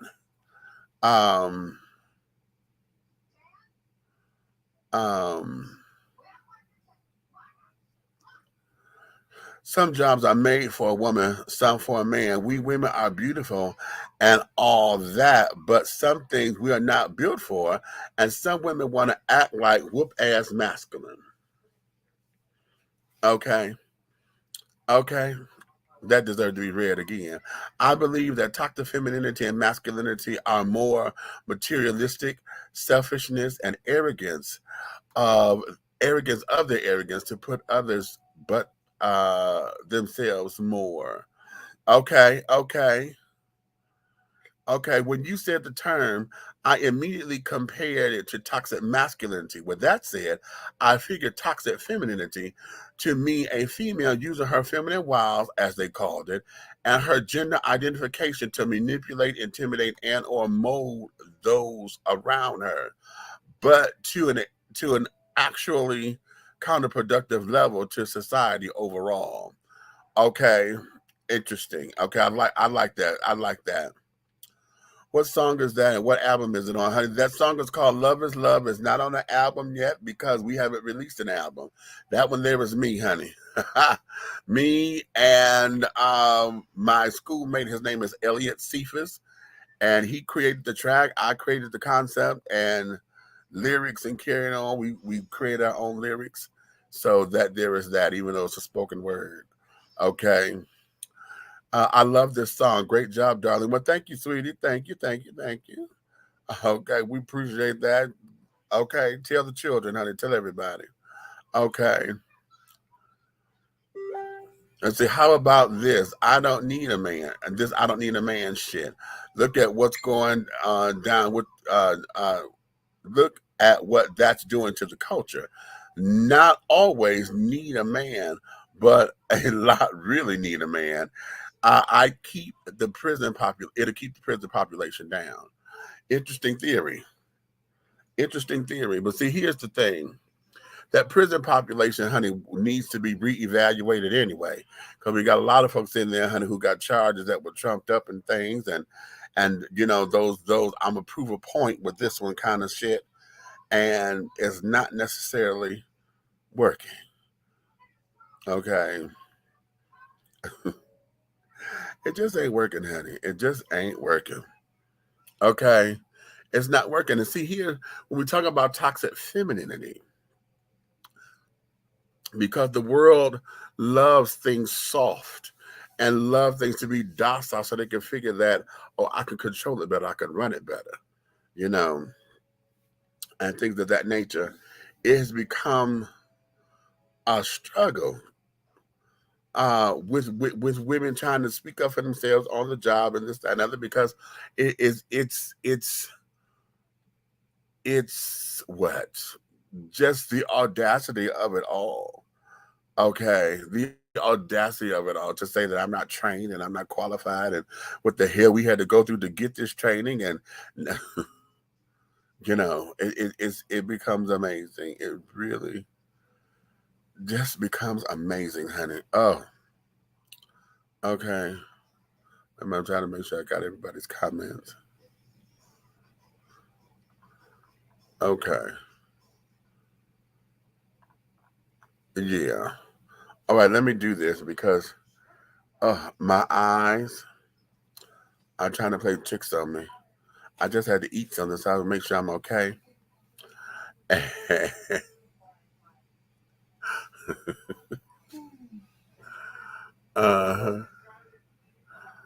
Mm-hmm. Lord have mercy. I'm being teased, but listen, let me do this because I got to get myself together. I'm not 100%. Every time I'm thinking I'm there, my eyes are playing games with me, and it's not my blood pressure. Nothing is high or whatever. It's just that my eyes feel like they're shutting down. Ain't nobody leaving us. Shut up, girl. Oh, you heard me. Girl, loud as you are, shit, my audience just heard you. The peanut gallery again, y'all. No. Yeah, and that's what it is. I'm gonna have to go and get my eye drops and carrying on, and I keep going off and care. That's not doing me well. So what we're gonna do? We're gonna shut this down. Let me shut this down. Ready to come? Oh, no, good. He's here. Oh, wonderful. Come on up in here and talk to these kids. I got to get these eye drops because my eyes keep getting with. Talk to them while I go do this. What's wrong with your eyes, man? I have no clue. They keep wanting to shut down. I may have to put my glasses on or whatever, but let me get my eye drops. And then, yeah, so we're on toxic femininity. Boom. Okay. Toxic femininity. Put on the spot, and I'm in the room with my wife. Yeah. Okay. Toxic femininity. My opinion. What did I say earlier, sweetheart?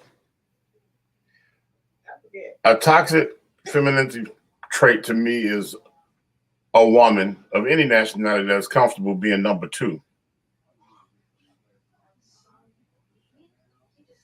If you segue yourself around, let's say how you put yourself in a situation as a female where you saying it's okay for you to like tiptoe around the main woman, and I'm trying to figure out what that is. Like, how do you consider yourself doing anything where you graduate anything? You're never going to get first place. And I want to educate. As a matter of fact, while we're on this meet, I want to educate all the women out here that call themselves doing the right thing, being the best woman they can be to a man that belongs to someone else in hopes to gain a position of being the first lady. First and foremost, if you are scheduled, if you are forgotten on holidays, you need to count within 1 year how many holidays that you have had quality time with this person, male or female, because toxic femininity could be a woman playing a masculine role in a relationship, controlling the relationship, and the man playing the damsel. He got a wife at home, but he's powerful in his house, but he wants to be the femme in the streets. That's what she said. Yeah, but see. Shut up, fool. But at the end of the day, I look at it like this. Know your worth, and anything that you can grade your worth on, that should tell you exactly how toxic your how should I say your character is. Whether it be femme or masculine. If you don't know your worth, you could think that everything that you do is right. Like there's a lot of women out here that really, really is taking care of a man that belongs to somebody else. Right. Oh, say that. That's really good. And it's crazy because, ladies, did you not know all you giving him, he's giving back to her? And if you're a man that's taking the bait and actually sleeping with that woman, then hell, you know he's giving it to her. If you give him $1,000, he gives her $500. Right. You're taking care of both of them. Okay. Because half of everything you give him is guilt pay. Right. Now the man that's not sleeping with you, that knows that you think you're outsmarting the entire situation, or you're manipulating, you think you're in control of the situation. Yeah. That's the one that needs to make you, that's the one that you should pay attention to so you will stop your mess. That should clear your toxic femininity right there. Because no matter what you do for that man, no matter what you give that man, no matter what level of that you try to even attain to, you don't succeed in intimacy. You don't succeed in communication. You got zero emotional support.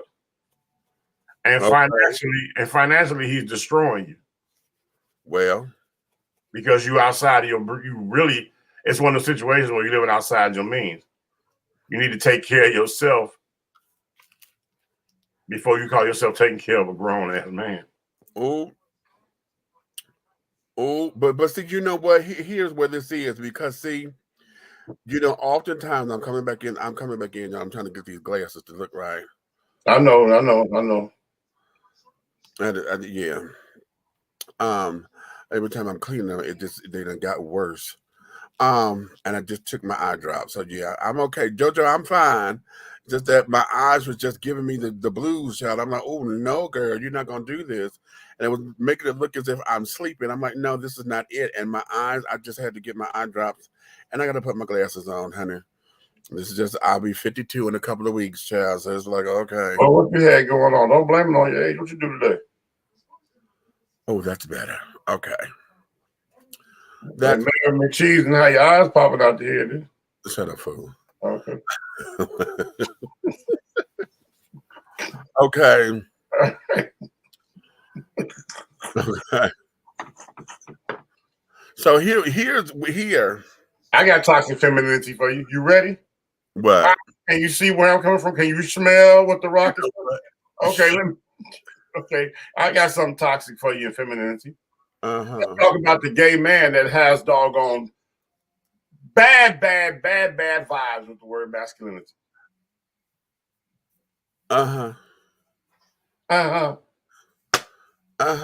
That's toxic femininity. No, it's not. Yes, you are. No. Yes. Oh God, it's not. Yes, she is. No. Yeah. No, that's not.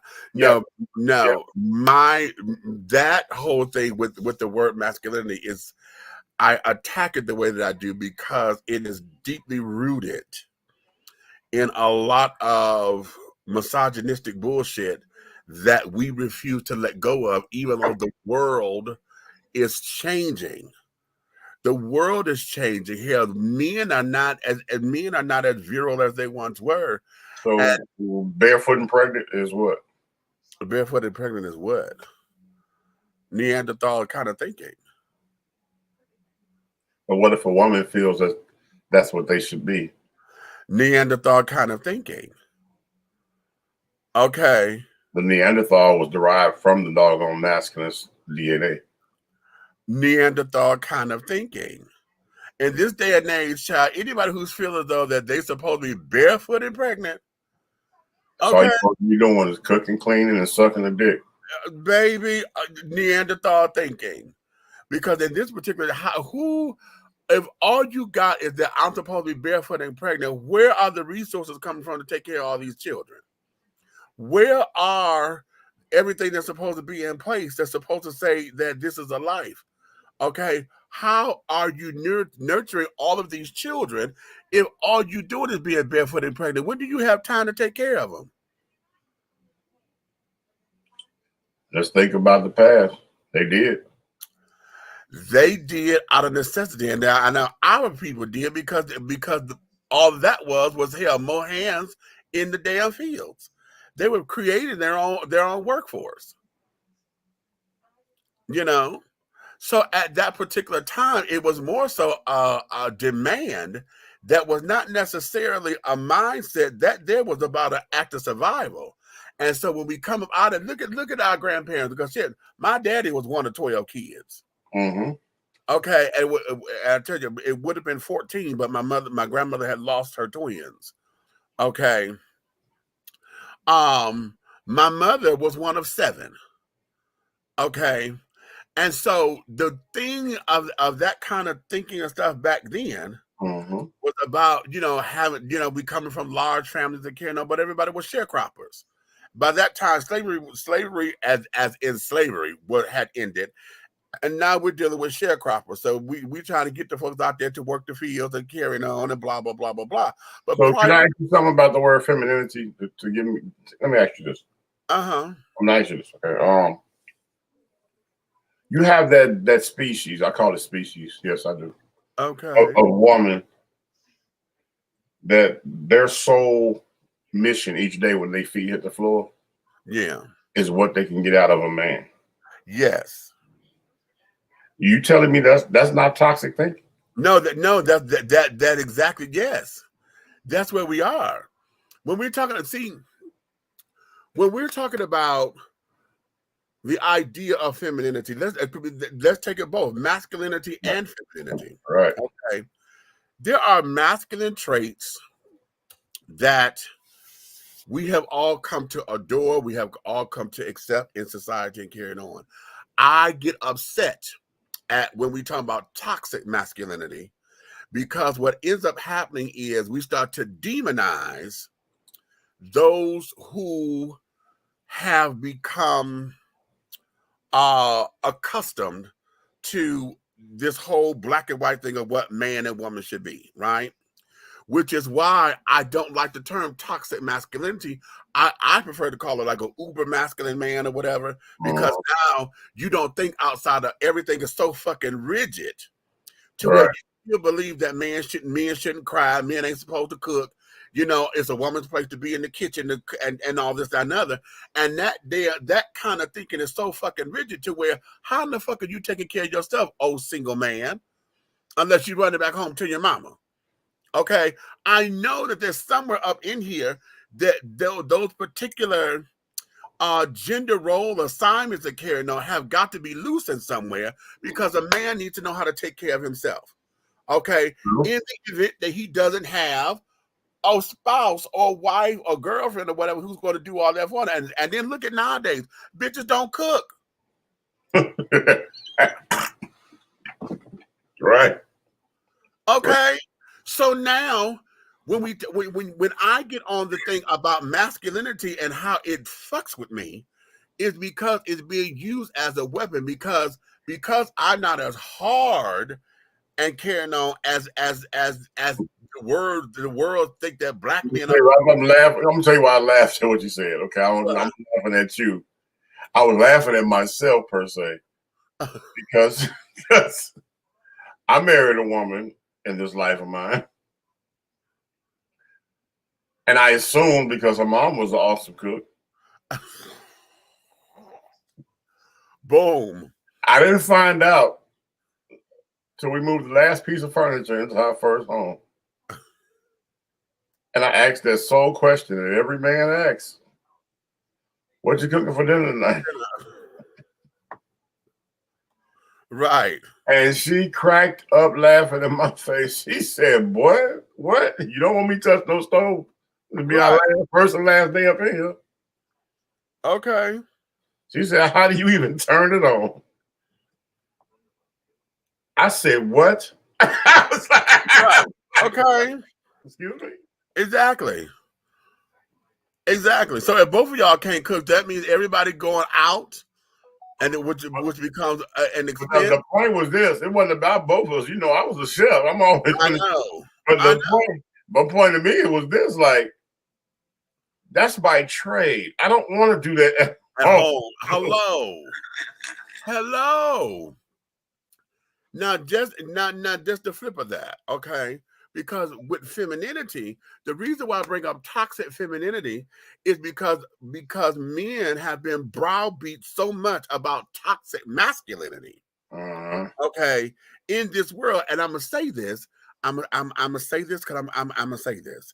It's become toxic masculinity when we're dealing with feminists who see men to be big ogres, you know, and when we have docile women who have found themselves in situations that they don't know how to get out of, and when we're talking about the alphabet children and how men always come for the alphabet children for not being the type of man that society said a man is supposed to be, and the hypocrisy in that is the masculine portions of our community, of the alphabet children, who are stealth, who blend into regular society, that you don't know what's gay unless you get into their business, then you think that they are regular men until you find out that their sex partner is another man.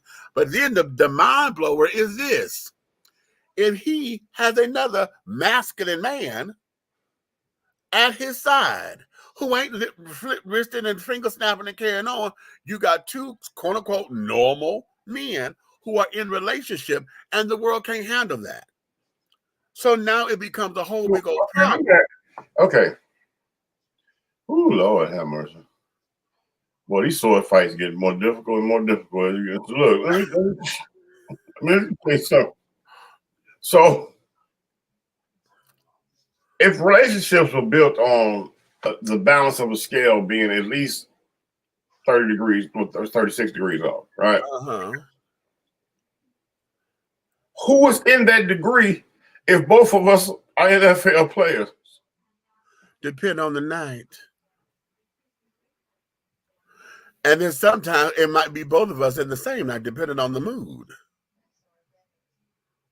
Oh, it's like a buffet of hello, honey. Honey, listen, the pancake ain't done unless it's flipped. I don't have no pearls, but okay. Okay. And that depends on also the relationship, how the relationship is built. Because see, in my world, okay, oh Lord, here we go. See, in my world, so you always ask these goddamn questions, but okay, we finna get to educate the children. Okay, we finna educate the kids. See, in my world, and this is just me. Okay, and there are some who believe this with me, and there are some who I've been in intense debates with. Okay. If I'm single and I'm cutting and scutting and tricking and carrying on, then this is where I want what I want. Either I'm a top, I'm a bottom, I'm a this, I'm a that. Okay, because this is just gonna be for the most part a one night stand, or maybe a fuck buddy or whatever with an understanding. Okay, so that's what the intimate slogan used, mood swing. That's your mood swing. All right, so You dumb. You dumb. Whatever mood you're in at that moment, you swing that way. Okay. Okay. Okay. But when it comes down to relationships, okay, and we say that we're in this for the long haul, okay, then it becomes what we say the relationship is going to be. Because for me, there is no top or bottom. There is mutually satisfying my mate. Okay. Now, that's just how I work. Now, there are some who you know, there's some who believe I'm all top looking for a bottom. I'm all bottom looking for a top. I'm verse, you must be verse 2. So if y'all flipping pancakes, right, and shaking up sodas with 2 caps on it, right? Everybody's the top and bottom, right? I guess goddamn it, shit. Somewhere in between there, it's just a damn tug of war. Sometimes. Damn. That could be confusing. No, it's not, because there's sometimes neither one of us want to be penetrated. Here, just sit down here, just suck my dick, you suck my whatever. Okay. We make that or whatever. I'll be back. Okay. All right. Don't go nowhere, nigga. You started this. Come on. Oh, and he cut his sound off. He muted his own mic. But going to the toxic femininity of it. Yeah, do that. Okay. This motherfucker here. See, you keep on to come out on this damn ice, and you keep on to come out here on this ice. Hey, man, look, I don't judge, man. I don't judge. All I know is that it's good to be knowledgeable so you can understand people and have conversations with them. But don't keep running from the answer. No, he's not running from it. He just need a minute to process it because it'd be too much. I get it. Exactly. Okay. Hey, bro, this is not Windows 10. This is Windows 7.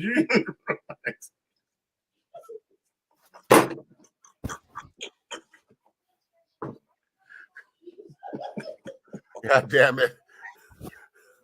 He an old program. Windows 10.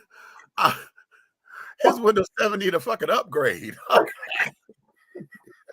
Okay. But on the toxic femininity part, when it comes down to the alphabet children, and this is where it is, because you have those who are feminine men, all right, feminine men, and I'm taking the trans children out of this equation.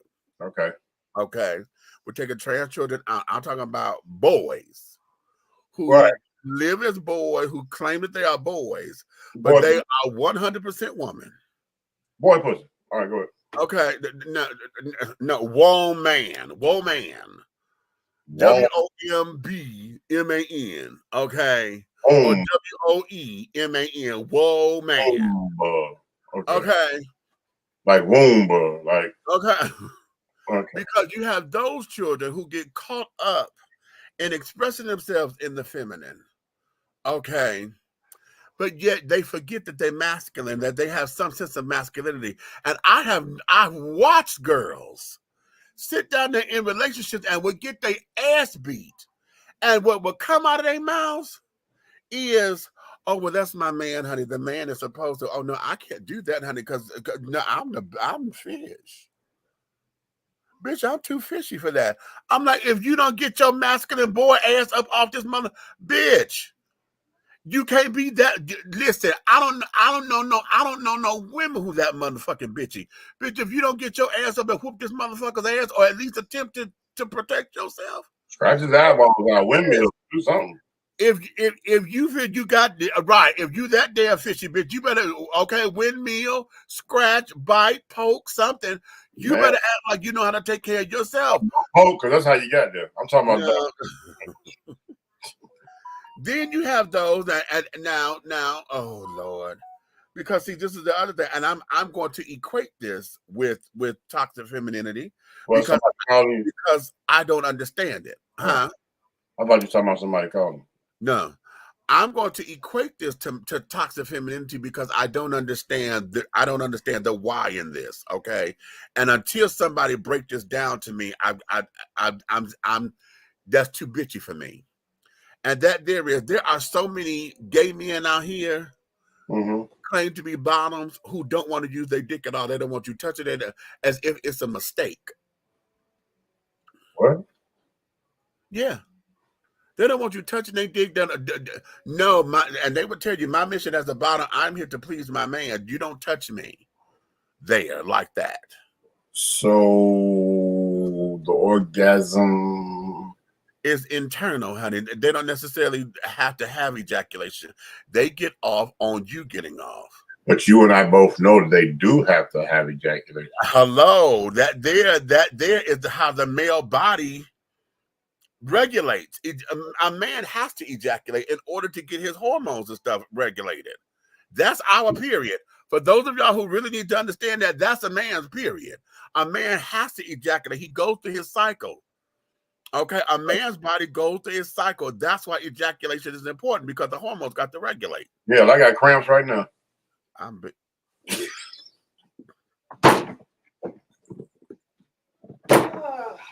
Mute his mic, Nietzsche. Mute it. No, you know what? Fuck it. I'm putting my blinders back on. I'm not looking at his ass. I ain't looking at him.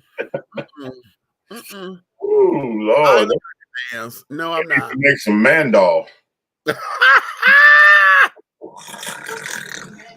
It's a might off man. That guy said man doll. Okay. You stupid. And part, a lot of this deals with how we as gay men have taken on and latched onto our feminine expression.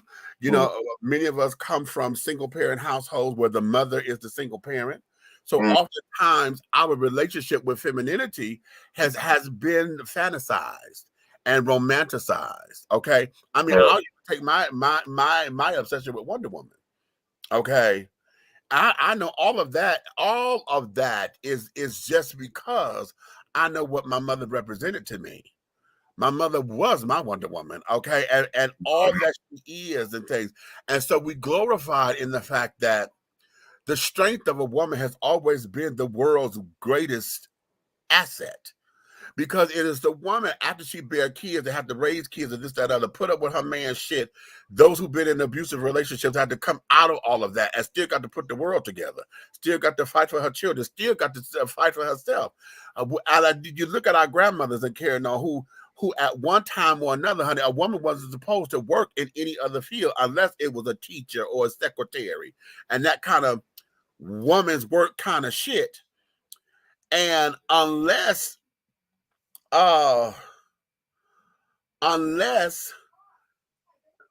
it was sanctioned, anything else was considered to be her trying to be a man, her trying to wet. Remember the whole idea of a woman not supposed to wear the pants?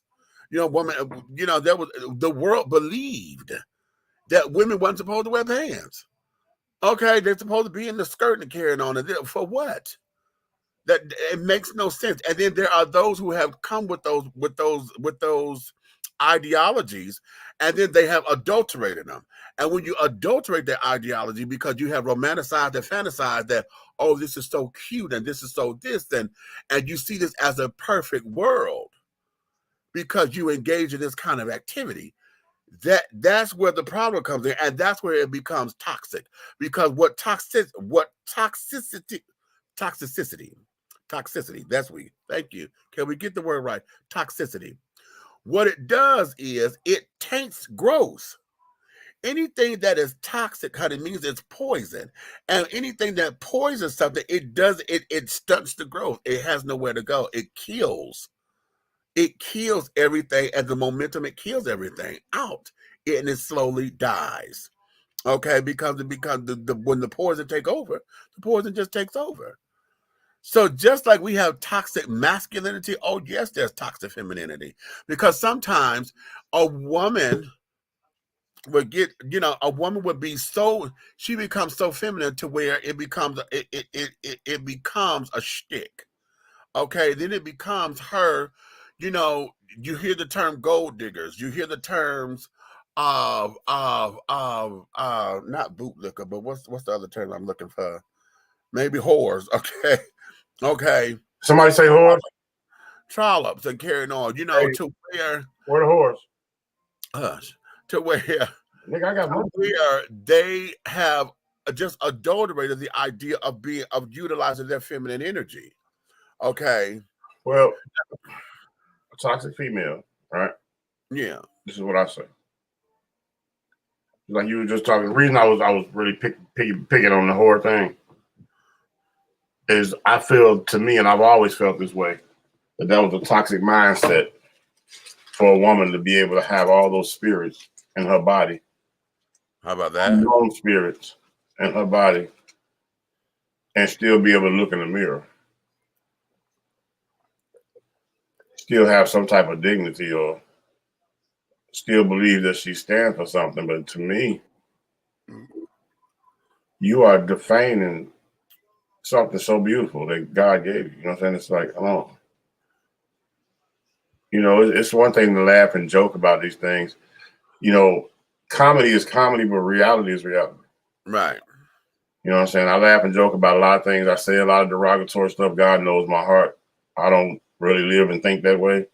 I'm a whole nother person, but at the same time, the truth is funny. Right. Sometimes the truth is confusing. It's confusing and it hurts. Yeah. Yeah, because I ran into somebody that I genuinely was in love with as a youth. Like, I just knew that by any means or some necessary anything, if that was ever my woman, that was I was crazy about this girl. Never had her in a relationship. And for me to bump into her in our adult life, and she was a crackhead, that was like losing your first love, bro. That was the most heartbreaking thing. And I literally, when I saw her, I stopped in the middle of the street and snatched her up and put her in my vehicle and cleaned her up. And I kept her with me for 30 days and took care of her and took her down to the place. And she got straight for a couple of years. But then when I got word again, she was back up. That somebody came from the past and fed her that stuff that she done got off of. Just for their own personal gain. But today, I can say she's over 20 years, 20, 30 years straight. She's 20 years straight. Yeah. No. And she's living in the LBGT life with her wife, and they're very happy. Okay. So, and having said that, that probably was what drove her out there, because she probably was in a place where she didn't know how to make that connection, you know, and they're dealing with the family and this, that, and that. But then again, you know, that there was part of the problem. You know, when it comes down to these kind of issues, a lot of people run to whatever kind of self-medication because shit gets to a point where I don't know how to handle it. And so they want the escapism of it. You know, when we're dealing with masculinity and feminine energies, you know, oftentimes what folks do not like. No, that's not true. Folks like it. They just like it in certain areas. Okay. Because feminine masculinity, again, only works in the bedroom, because there's several men that I know that like aggressive women in the bed to take charge and this, that, and the other, and, you know, could hold her own in the bed. But it only works in the bedroom. Okay. Because outside of that, it becomes intoxicating if we down for the struggle. And we finna grab the that's always been part of my problem when it came to intimacy. I like a woman to take over, like go first. Right. Oh. Right. Okay. Okay. But in regular everyday life though, it becomes intoxicated again when we about that life. If shit about to go down and she know how to handle her own, okay, you can sit there and pitch under there 4 5 minutes. Hey, this shit that fuck that I got mad to pull out a titty and we like, bitch, we finna do this together. That there is when it means something. Okay. Otherwise than that, when it comes down to the relationship aspect of it, a man is not going to sit down and deal with a masculine woman as an equal, because he's looking for that feminine energy so that they can coexist. Okay. I give this example all the time. Look at Superman and Wonder Woman, and we watch comics all day.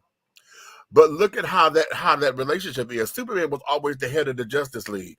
Wonder Woman knew that she was his motherfucking equal. As a matter of fact, she knew she could whoop his ass. Okay, but she did not go standing up there saying, "Nigga, I can take you." She stood up there and say, "Listen, this is how we gonna do this. Okay, you lead this. I got your back." Okay, and that's how this all. It was always that dynamic. Okay, when we have masculine femininity.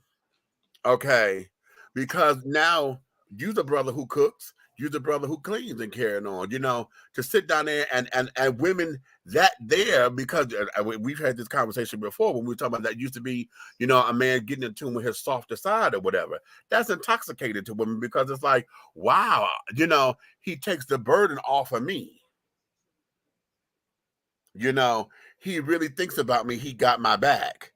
Because he will understand when I'm having a bad day, or if I couldn't get to this because the kids has just been everywhere. I had to go to the school 3 times because we in 3 different schools. I got to go to the preschool because this one done peed on herself, and I got to take clothes up here.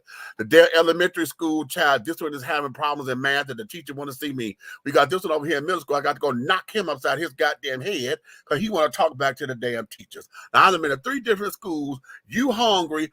The kids hungry. I'm tired.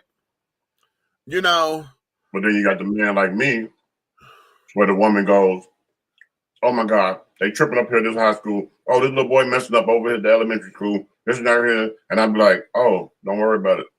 I already went up there and handled him, and I already been up there and talked to the principal of the high school. And I got everything changed, and I switched the time for this. Right. And I need to get back downstairs because my dinner's on." Okay.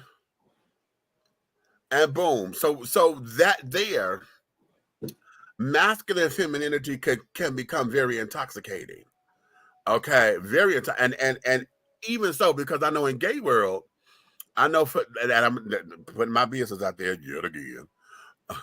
Newsflash. Okay.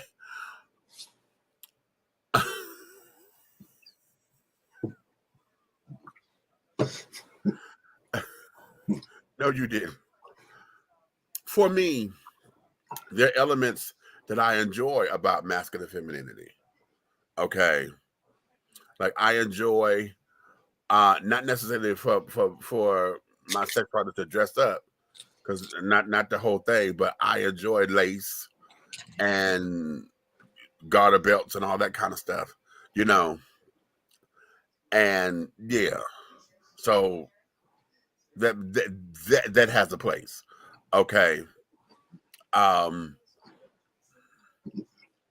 shit. Yes. Okay. Teacher, do you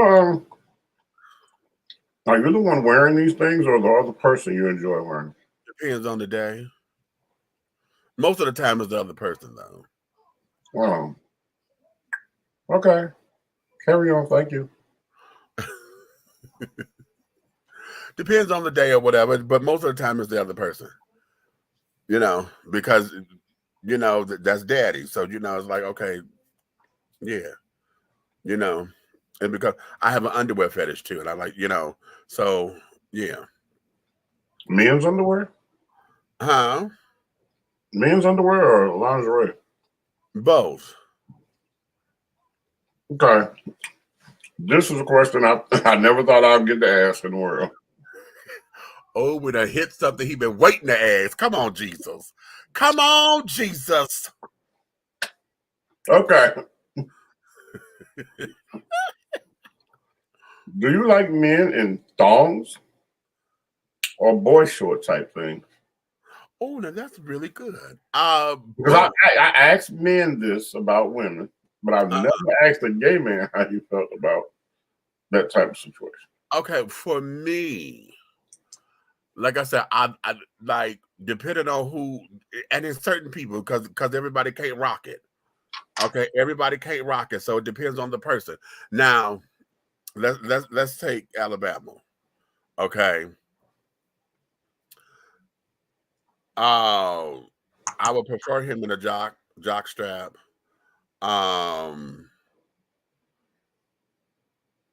Not necessarily. But I don't like the trunks. I like boxer briefs. I don't necessarily like the trunks. If he were to put on anything lace, that's a wrap. That is a yeah. I was shut down. Dude, okay. You look like a big ass Prince doll. Okay. Yeah. Okay. That's the wrap. Okay. I could do G strings and thongs. Yeah. Yeah.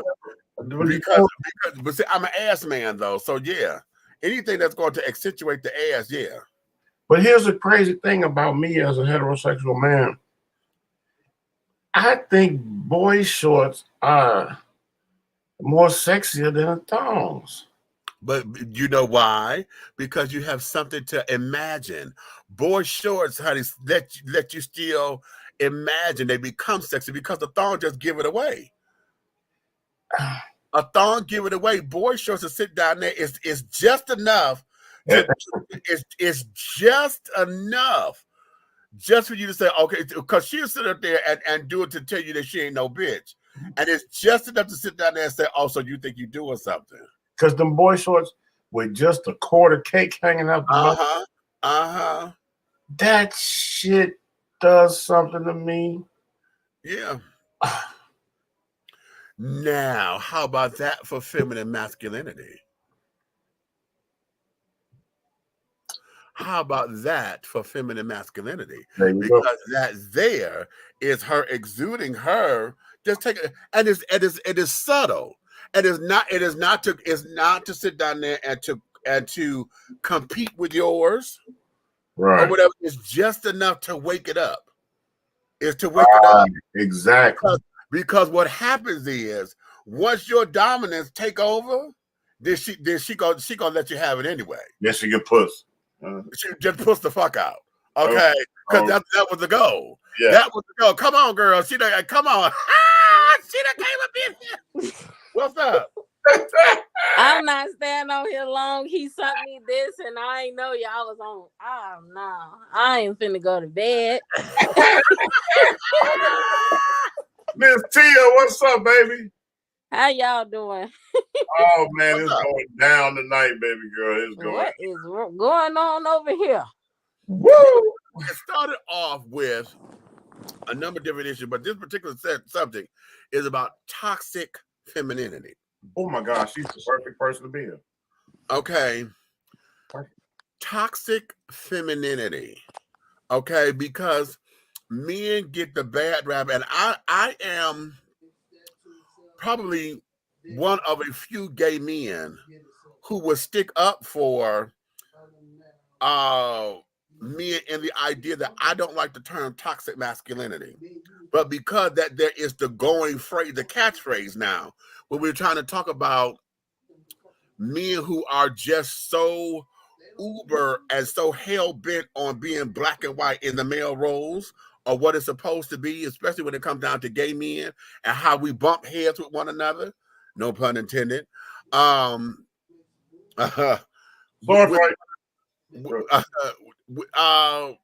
we end up fighting one another because my type of manhood is something that most heterosexual men will frown on. But we do not give that same credence to toxic femininity when we have women out there who have taken their feminine edge to the point where it is so toxic to where it's like, okay, what are we doing here? To a men run from that kind of femininity because it's no surprise. It's nothing there. It's a pushover, you know, and it becomes dangerous because you got gold diggers out there who use their feminine wiles just to hurt a man's heart and to sit down there and create havoc. You got those who have been so hell-bent on learning of what it is to be a woman to where they don't even know how to live, you know, and they accept abuse from a man because they think that's what a woman is supposed to do. You know, you let the church sit down and tell you it's one thing to be submissive to your husband, okay, and we get submissive and subservient mixed up because a lot of women, a lot of these so-called strong black women, they don't want to submit to their husband because in their mind, they don't know that subservient is not the same as submitting. Exactly. Okay.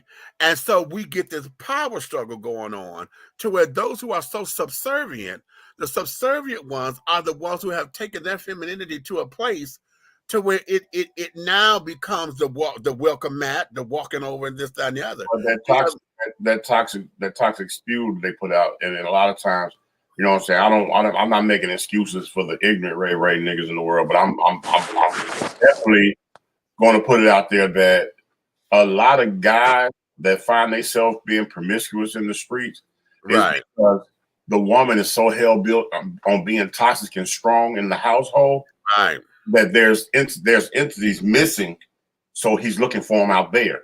Mm-hmm.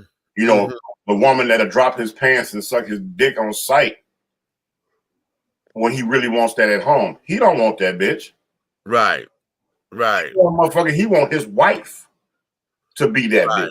To be that bitch. Exactly. Right. He don't want that. He out there because wifey, goddammit, you gotta wake her up or tase her ass to get it cracking in the house. You know what I'm saying? You know what I'm saying? So you know what I'm saying? Because she thinks she's entitled to her space in there, and everything that you do is what you're supposed to do, and I don't have to do anything. Right, because I got you already. Because I got you. Because I got you. Exactly. And so, and it becomes a whole state of what this is. I mean, hell, look at how we are raising girls nowadays. You don't let no man, you don't let no man, you don't let no man, you don't let no man. Okay. And the whole idea of that is it should be you don't let anybody, because if we're talking about survival, okay, if we're talking about survival and understanding how cruel the world can be, it's not about you don't let no man. We have to broaden that. But at the same time, if you don't let no man, you don't let no man, you don't let no man, the first thing you do, you teach her how to pump her goddamn titties up to let her cleavage do the talking. Okay. Yep. You teach her how to walk. I mean, hell. Walking heels. Now your ass poking out. Right. I have a problem when I'm how many of y'all, what, 3-4 years ago, and the damn catalogs are having the little mini 2-inch pumps, the little pumps or whatever for the little babies. For the youth. Little sling bag. I said, bitch, what the fuck is this? For the youth size. You are not gonna sit down there and put my little 5-year-old on motherfucking pumps. And that's the time I hate them goddamn beauty pageants and shit. You got a 5-year-old dressed up and carrying on as if she is 20 motherfucking 4 years old. Slave. Why is a 5-year-old face slave with Mac? Okay. Hair done. You got her in all kinds of hair and makeup and on spending $2,000. You better find Barbie for fucking playing with me. I ain't with that. $2,000 for damn competition gowns and shit. And that there is, and if she don't win, now you got to redo the package for the next pageant. You done lost your motherfucking mind. Okay. So now, and yes, this is peeling back an onion, but getting back to the adult, but I'm using that because that's where a lot of this shit starts. Because see, we got what we call the privileged children, because we see this all the time. We see, you know, the spoiled rich kids or whatever who think that opportunity is supposed to be, and they're supposed to be the pretty ones. We see that all the time. The pretty girls, honey. Oh well, honey, that, you know, my looks, and all she's doing is flipping through her hair and shit, and all she got to do is fling her hair. Hi, Ray. And that's all she got. And that's all she got. And all she does is that, because all it takes is some little, you know, hormonal child. Okay. Who the ball is that's selling $1 million real estate before you give me the bitch over here, motherfucking on Section 8 with no hair on her head and motherfucker her hair she flipping is motherfucking, you know, she spent all her kids' child support on MAC makeup and heels and all that shit. She had happy hour, you know what I'm saying, goddamn drinking up everything, and then she leave happy hour, go home, feed them oodles and noodles, then she back in the club free before 11. Right. With no money in her pocket, waiting for a nigga to buy her a drink. Bruh, stop that bullshit, bro. Not free before 11, honey. Free before 11, girls. Okay. I like the boss motherfucking bitches. You get what I'm saying? When I see a boss bitch, bro, that shit motherfucking tightens me up. When I walk in the club and I see my little clique I used to go out with, them niggas would be like, oh shit, look at that chick in that cat suit. Oh shit, nigga. And the whole time I'm not saying shit. I'm sipping my cocktail and I'm looking like this. In my mind, I'm saying, shit, look at that broad in the business suit. Right. Cause Big Red like nice shit. Right. You get what I'm saying? Right. And I can't talk to them other motherfuckers with the cat suits on and shit about politics.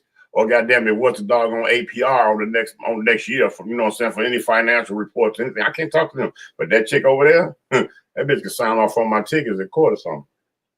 You know. So you done set up, girl. What's your 2 cents in this, baby? Because she said, I'm going to bed, but she done set all the way up. What's tea? I ain't got that. Y'all, he done sent me this. I look a hot mess. I'm in the bed. I ain't got no eyelashes on. Look at a hot mess. It's Black History Month. You still fabulous? I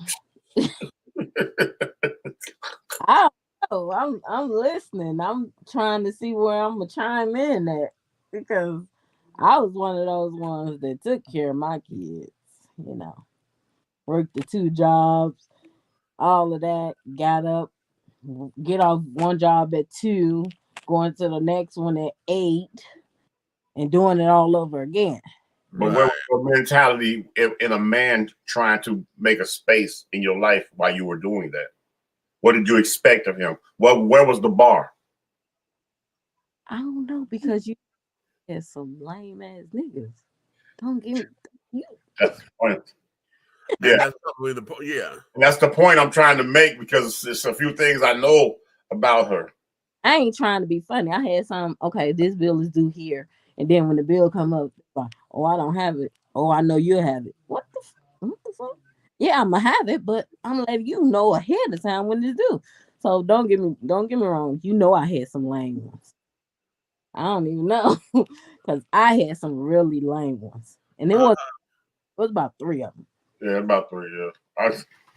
Yeah, I mean, it's like I was raising another freaking kid.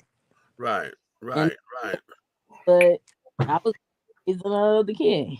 If I tell you when the bill due, and you tell me when the bill come up, oh, I don't have it. I ain't have enough.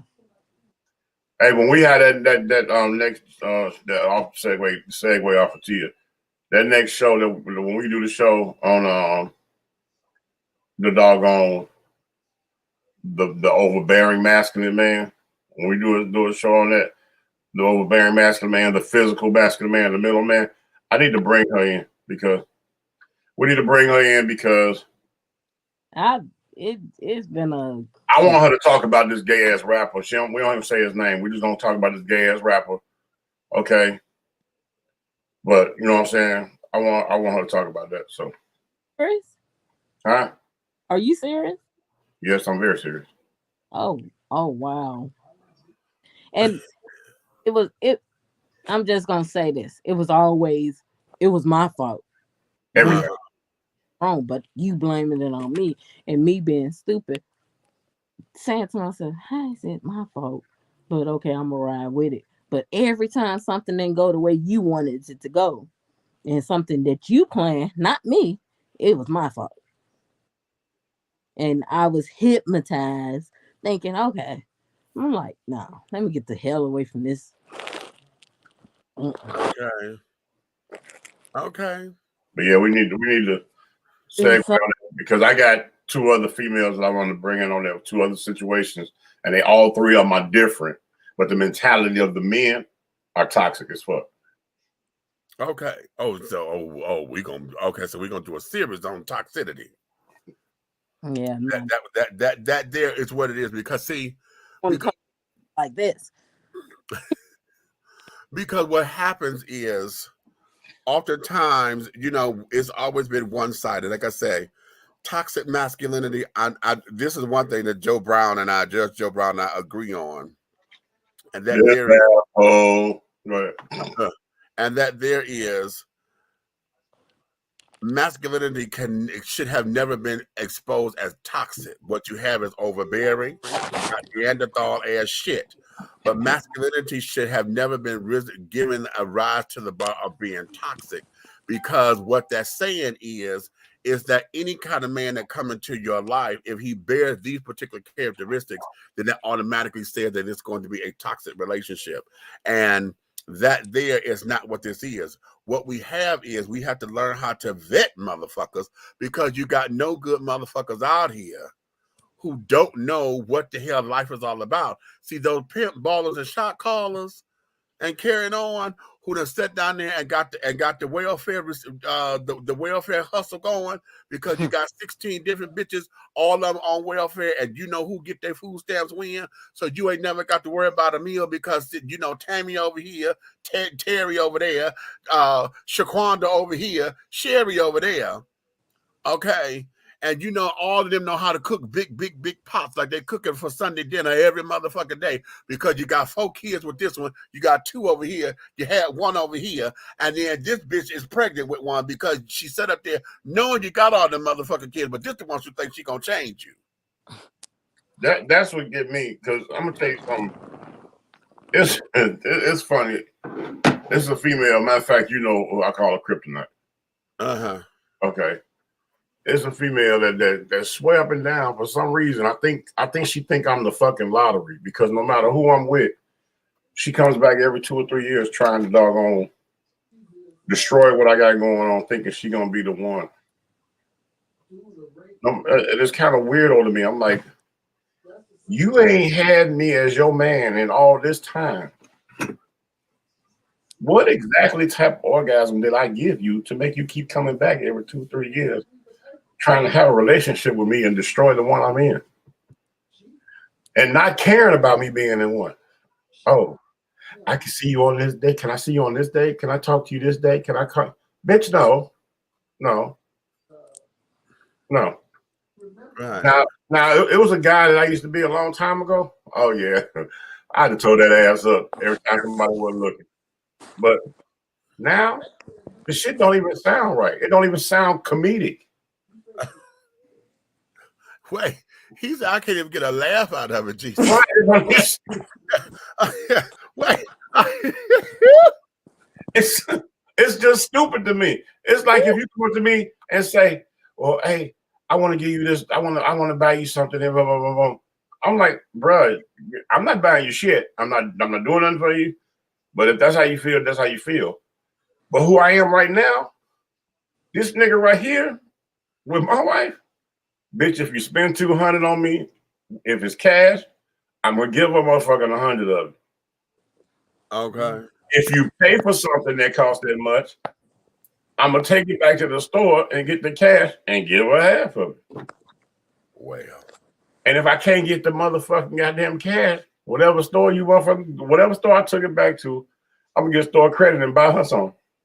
So, well, I think it'll be okay to say that maybe you need to carry your ass on somewhere, because it's not gonna happen. And there you have it. And there you fucking have it. Okay. And it just killed me. Like I said, toxic femininity. A woman coming, oh, daddy, you need to let me, how's you doing? Is it okay? You being taken care of? Oh, you need to let me suck your dick. And the females doing all that type of shit. When I see females doing that, you know, I be looking like, what is she expecting to gain from that man? From some type of sexual favor? She's expecting to gain something if she coming at you like that. Wait a minute, hold on, honey. And here's the real read, because I've had it come to me like that. Right. Okay, and all they see is my size and carrying on. Oh, you a big daddy. Yeah. You know, and I'm like, and as flattering as it is, and I've had some be very serious. I had some want to be cunning and carrying on because they thought they were going to get into my pockets. I'm like, okay, surprise, bitch. Okay, we both need a husband. No. Okay. Yeah. But bitch, he eating steak, but he threw me a bologna sandwich. Right. Okay. And when they come on to me like that, you know, having to crush their spirit, the ones that were sincere when they found that I was attractive or whatever, and they thought they just had a man, and it hurt my feelings when I had to crush their feelings. And I'm like, baby, we both want the same things out of life. And she thought that I was saying some serious shit. And I was like, oh, sweetie, no. We both looking for the husband and the house and the 2.5 children with the big car garage and blah, blah, blah. And to see their faces just crack and just basically just disintegrate and turn into dust child is one thing. Right here. That's my left hand. Uh-huh. What's missing? Yes. Okay. Sometimes I go out the door like this because I'm not defined by no damn fucking piece of jewelry. Exactly. But I promise you, where you in now is the most I've ever worn that piece of jewelry. Okay. But now I got another excuse when I do, because if you walk into me, it's like, oh, ain't no ring on your finger. What's up? Blah, blah, blah, blah. I see you out here doing your thing, this and that, this and that, this and that. The first thing I do is this. And I show my tattoo. Right. Okay. They reckless up there, though. Yeah, but it's crazy. I'm like this. Well, I don't need no ring on my finger because you got to be a stupid motherfucker to want to fuck with me when I got a whole name right here. Right. With her personal lip print. So it becomes the game. And so now what my goal is to make sure that the same credence that we give toxic masculinity, we give to toxic femininity, so that the playing field is fair, and that we address it head on. Because like I say, with that toxic femininity and gay men who want to believe, and I again taking transgender women out of it, okay, but gay men who live their lives as boys, but yet you more bitch than anything, honey, to where you, in fact, you're not, like I say woman, because you sitting up here, everything about you scream, you don't have a masculine bone in your body, so you want people to believe, and yet you want to go out here and act as if what you're selling is supposed to be 100% real, and it's not. I'm like, girl, look, and you talking to a femme queen who thought that was the tea. When I had my press and curl and my lead press ons and this and another, well, they were mine, active and glamour length. Okay, I used to let them grow like that and I did my own nails and carrying on. So at that time where we were, okay, no, I didn't scratch. No, no, that was presentation, honey. Yeah, that was off of presentation. If it came down to that, and I broke a nail, now you know that. Oh, bitch, you broke a nail? No, but folks don't realize why that's so significant. Folks don't realize why that's significant, because most of the time when you break a nail over some stupid shit, it cuts so far down, it's in the nail bed. That shit hurts. It hurts. That shit hurts. And especially on some bullshit. If you sit up there with a motherfucker over some bullshit and I done broke a nail on some bullshit, oh bitch, I'm whooping your, that shit hurt. So let me see. Your femininity gets cracked and your masculinity goes low. You damn right. Then your femininity takes over and allows your masculinity to beat somebody up about it. Hello. That sounds like a barroom brawl with one motherfucker. You got it. You got it. I told you, but you know what's funny is this, and I told you this before. Whenever I get to that point where all bets are off, I'm gonna fight and I'm fight mad.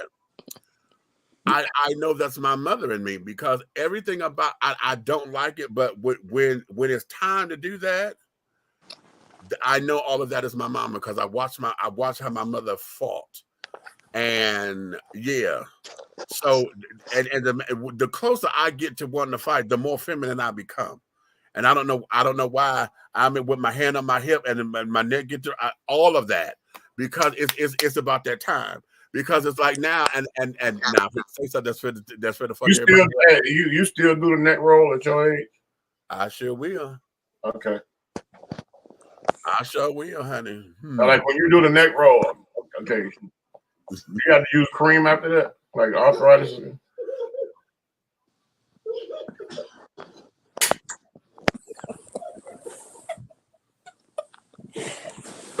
Praise the Lord, I don't.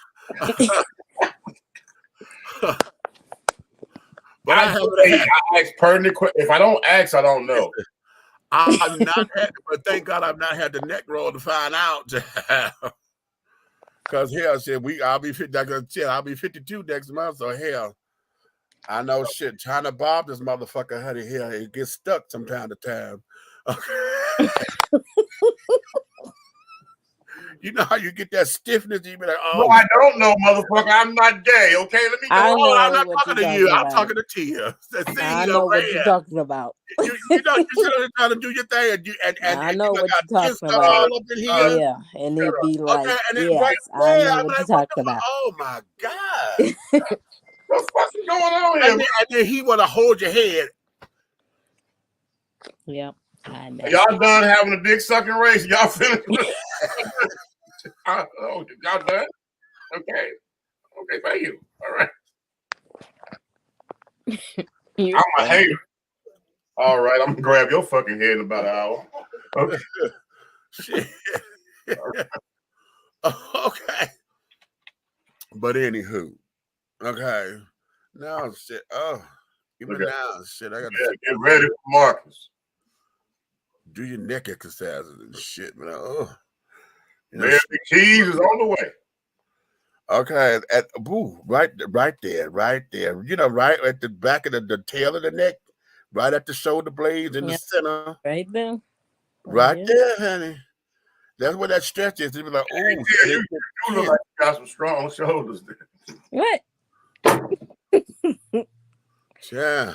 I get tired too. So you know. Hey, let me explain something to y'all.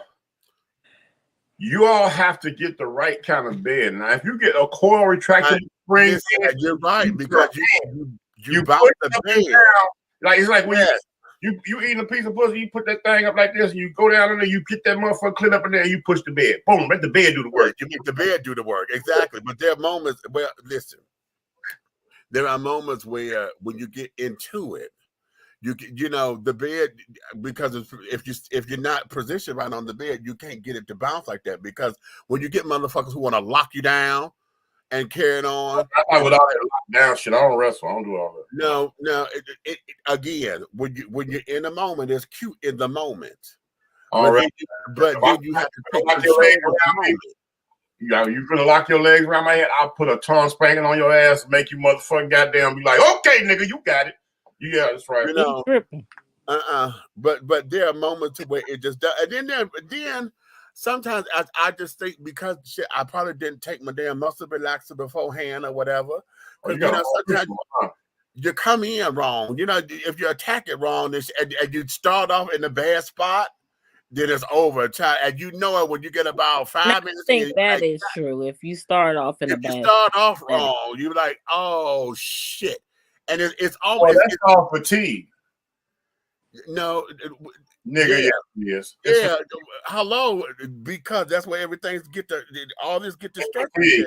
Because anything that you attack the wrong way is gonna cause a cramp or some type of exactly. Hello, that's what I'm saying. A lot of times you come at it wrong because all of this is all tensed up. If you like this and you tense, that's not right. It nigga like you listen to a song. Go ahead.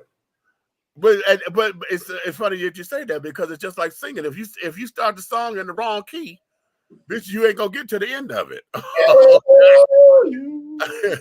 If you start a song in the wrong key, it's too high, whatever, you ain't gonna get to the end of it successfully, honey. You gonna crack and sound all fucked up and carry on, breathing in the wrong spots. Okay. Hey, so let me ask you this, and I'm gonna leave you alone about the rainbow community, because now that you just said something, you be triggering these questions that I keep on file. And okay, the breathing thing, right? Yeah. Are you turned on with or is it I mean, which one is it? No. Wait a minute. No. And here's what this is. Again, depending on the person and the mood. Also, if you in that top masculine thing, you want him to scream like a bitch, like, yeah, bitch. I'm like, yeah. Okay. All right. Yep. I get it. All right. Yeah. I know when I get I get excited. I slap my wife clean on the ass. I go ahead, go this way. I know it. Yeah, and that's what that's exactly it. Yeah. Yeah, what? I said, I think my ears are too young for this.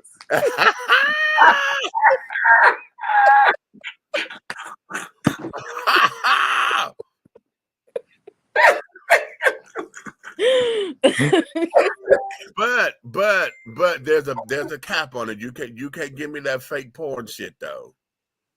Oh yeah, you know what? I've been with somebody and I stopped moving and the bitch kept moaning. I was like, okay, I'm done. I can't. I guess you know you catch the motherfucker with the bullshit. I'll say, oh, this bitch trying to get rent. You get nothing. All right. Yeah. No, I can't stand that fake. No, I don't like quiet sex. But if you go make some noise, better be legit. Don't give me that fake porn shit. You know, from a heterosexual point of view, I like mac and cheese sex. Yeah. Okay. I think. Yeah. Yeah, if I can hear it popping and juicing and right, and you come up off that thing and it shoot up on you, but you know you're doing something. But I know. Yeah. We understand. Bro, ain't nothing like a wet Buddha belly, boy. I'm telling you. We understand. We understand. I'm gonna let you have that because I don't want to go no place else. Yeah. It's cool. Yeah. Well, I mean, well, hell, if y'all did mac and cheese, that would be painful. What do y'all go? I keep trying to tell you, I'm gonna do something, and yeah, okay. I'm gonna put a side by side comparison, just audio, and you'll understand. No, you don't need to do that. Yeah, I do because you don't believe it. Hey, bro. Oh yeah. I adopted you as my spiritual brother, right? I understand. Okay. Here, honey, I this here because your curiosity is there.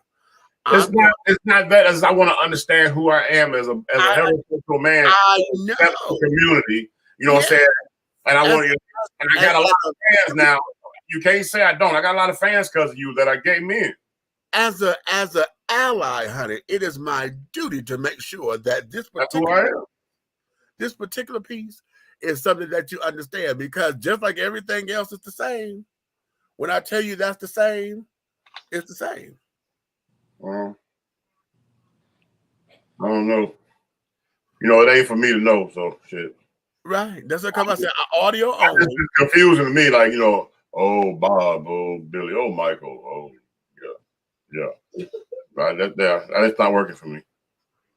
It wasn't supposed to. Oh.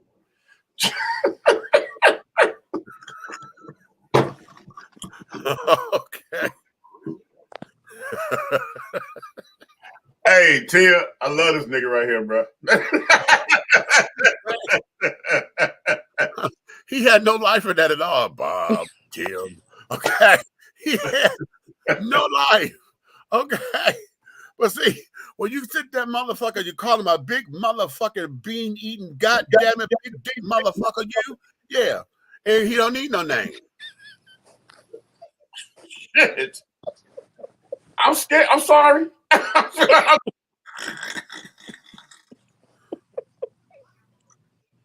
Nigga, I'm glad this goddamn Wi-Fi is between us. Shit. I felt like goddamn it, I was incarcerated, like you nigga. Okay. And don't play the say my name game, honey. Yeah, I like that. So what's my motherfucking name? I'm going to go to bed. Right, she said I'm going to bed now. I'm sleepy. And I'm going to catch y'all on the next live. Okay. Thank y'all for tuning me. That is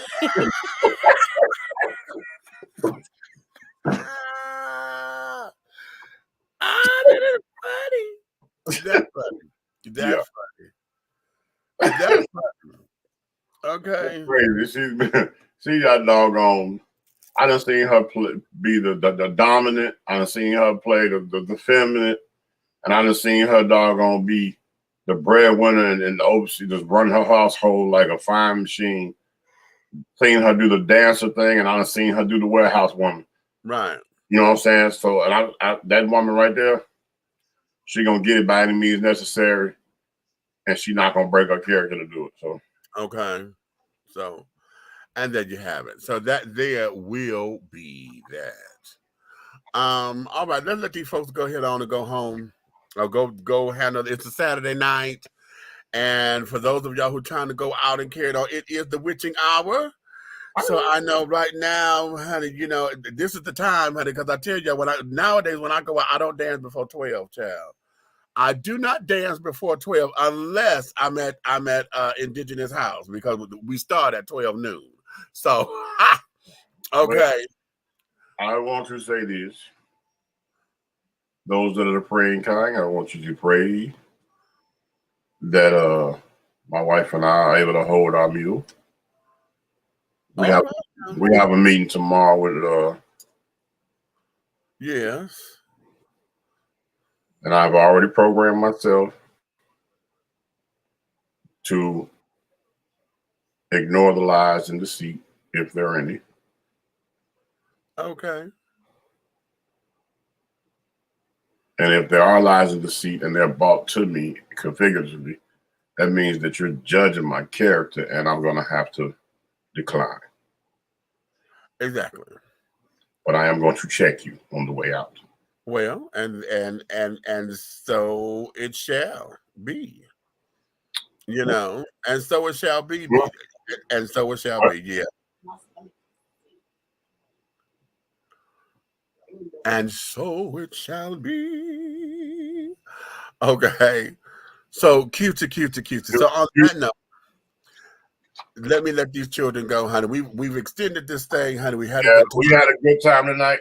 And it was necessary because I was right when you came in, I was just about to shut down because my eyes got to acting crazy. And I was like, they're trying to act like I'm sleeping. I'm not sleepy yet. And it was just, yeah.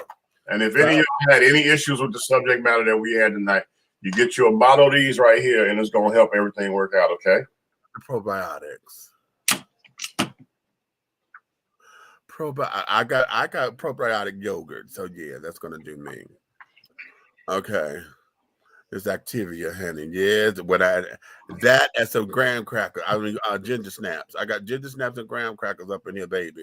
When I tell you, hey, what is it about ginger that set it off? I mean, ginger ale. That's what it does, honey. If you drink a ginger ale, be home. Yes, ginger does that to the stomach, honey. That's why we consider it medicine. And now I'm gonna tell you something. Now, the ginger ale, as you know, it's cute, but when you get, well, Vernus is not as strong as it used to be anymore. But get that Red Rock. Get some of that Red Rock and drink it warm. I still like Vernus, though, because I'm from Detroit. I'm Midwest, we Vernus. So get you that and drink it warm, honey. Or make you get some regular ginger, honey, cut it up. And boil it down and make you a tea. Put some brown sugar up in that bitch and sip on it all day. Yeah. Ginger snaps, honey. I keep ginger snaps in here. Ginger snaps and milk. I use that as a snack, honey. And I know what's going to happen. I know what's going to happen, honey. Yeah, where we were at, I ordered a ginger ale. And somebody said it when I ordered. They said, you must be leaving soon. And I ain't think nothing of it. And then when I finished that ginger ale, I was sitting there and I was like, all of a sudden, my entire doggone insides dropped. I was like, oh, gotta go. Not drop that bass, honey. Ow! Yeah, gotta go. Okay. So yes. So all right, everybody. Let me let you guys get back into your evenings and carrying on, honey. If you love us like you say you do, baby, thank you. Okay. Thank you for liking, subscribing, and sharing. But we want you to tell all of your friends to like, subscribe, share. Okay. So that way we can get into the thing and we can have some more engaging conversation. If you don't like us, honey, if you hate us, if you thought that this was too much for you carrying on, then you could take this and tell all of your motherfucking enemies, baby, to like, subscribe, and share, to come on in to have a healthy conversation. Because, darling, I need you to understand this and understand this correctly, that everything that we're doing over here at 3 the Highway, the Syndicate, honey. All of our programs and all of our businesses and all of our connections and things that we have going on, everything that we are doing will move forward, honey. You may finish all of your crumpets because the tea has been dished, and you've been dishing tea, darling. With Big Meech and the big guy ally over there, honey, that's the big red fella. In the absence of Aunt Nikki, I'm telling y'all, I think we're gonna have to get her a CPAP machine because I believe that's what's part of her headache today, that her oxygen was low as fuck. I'm hoping his CPAP machine, because she was saying her headache was at the same space that you and Tia was complaining about. Yeah. Maybe yeah. Okay.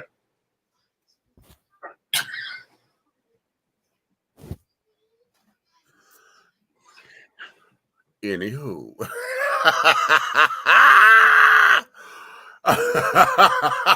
Hey. Listen, on that note, leave my sister alone, honey. Leave my sister alone. Leave her alone. Leave my sister alone, honey. All I heard was the baby was sleeping in the own room, and I woke up with a headache. Anywho, woohoo! Wait, I done fucked it up. Never mind. Good night.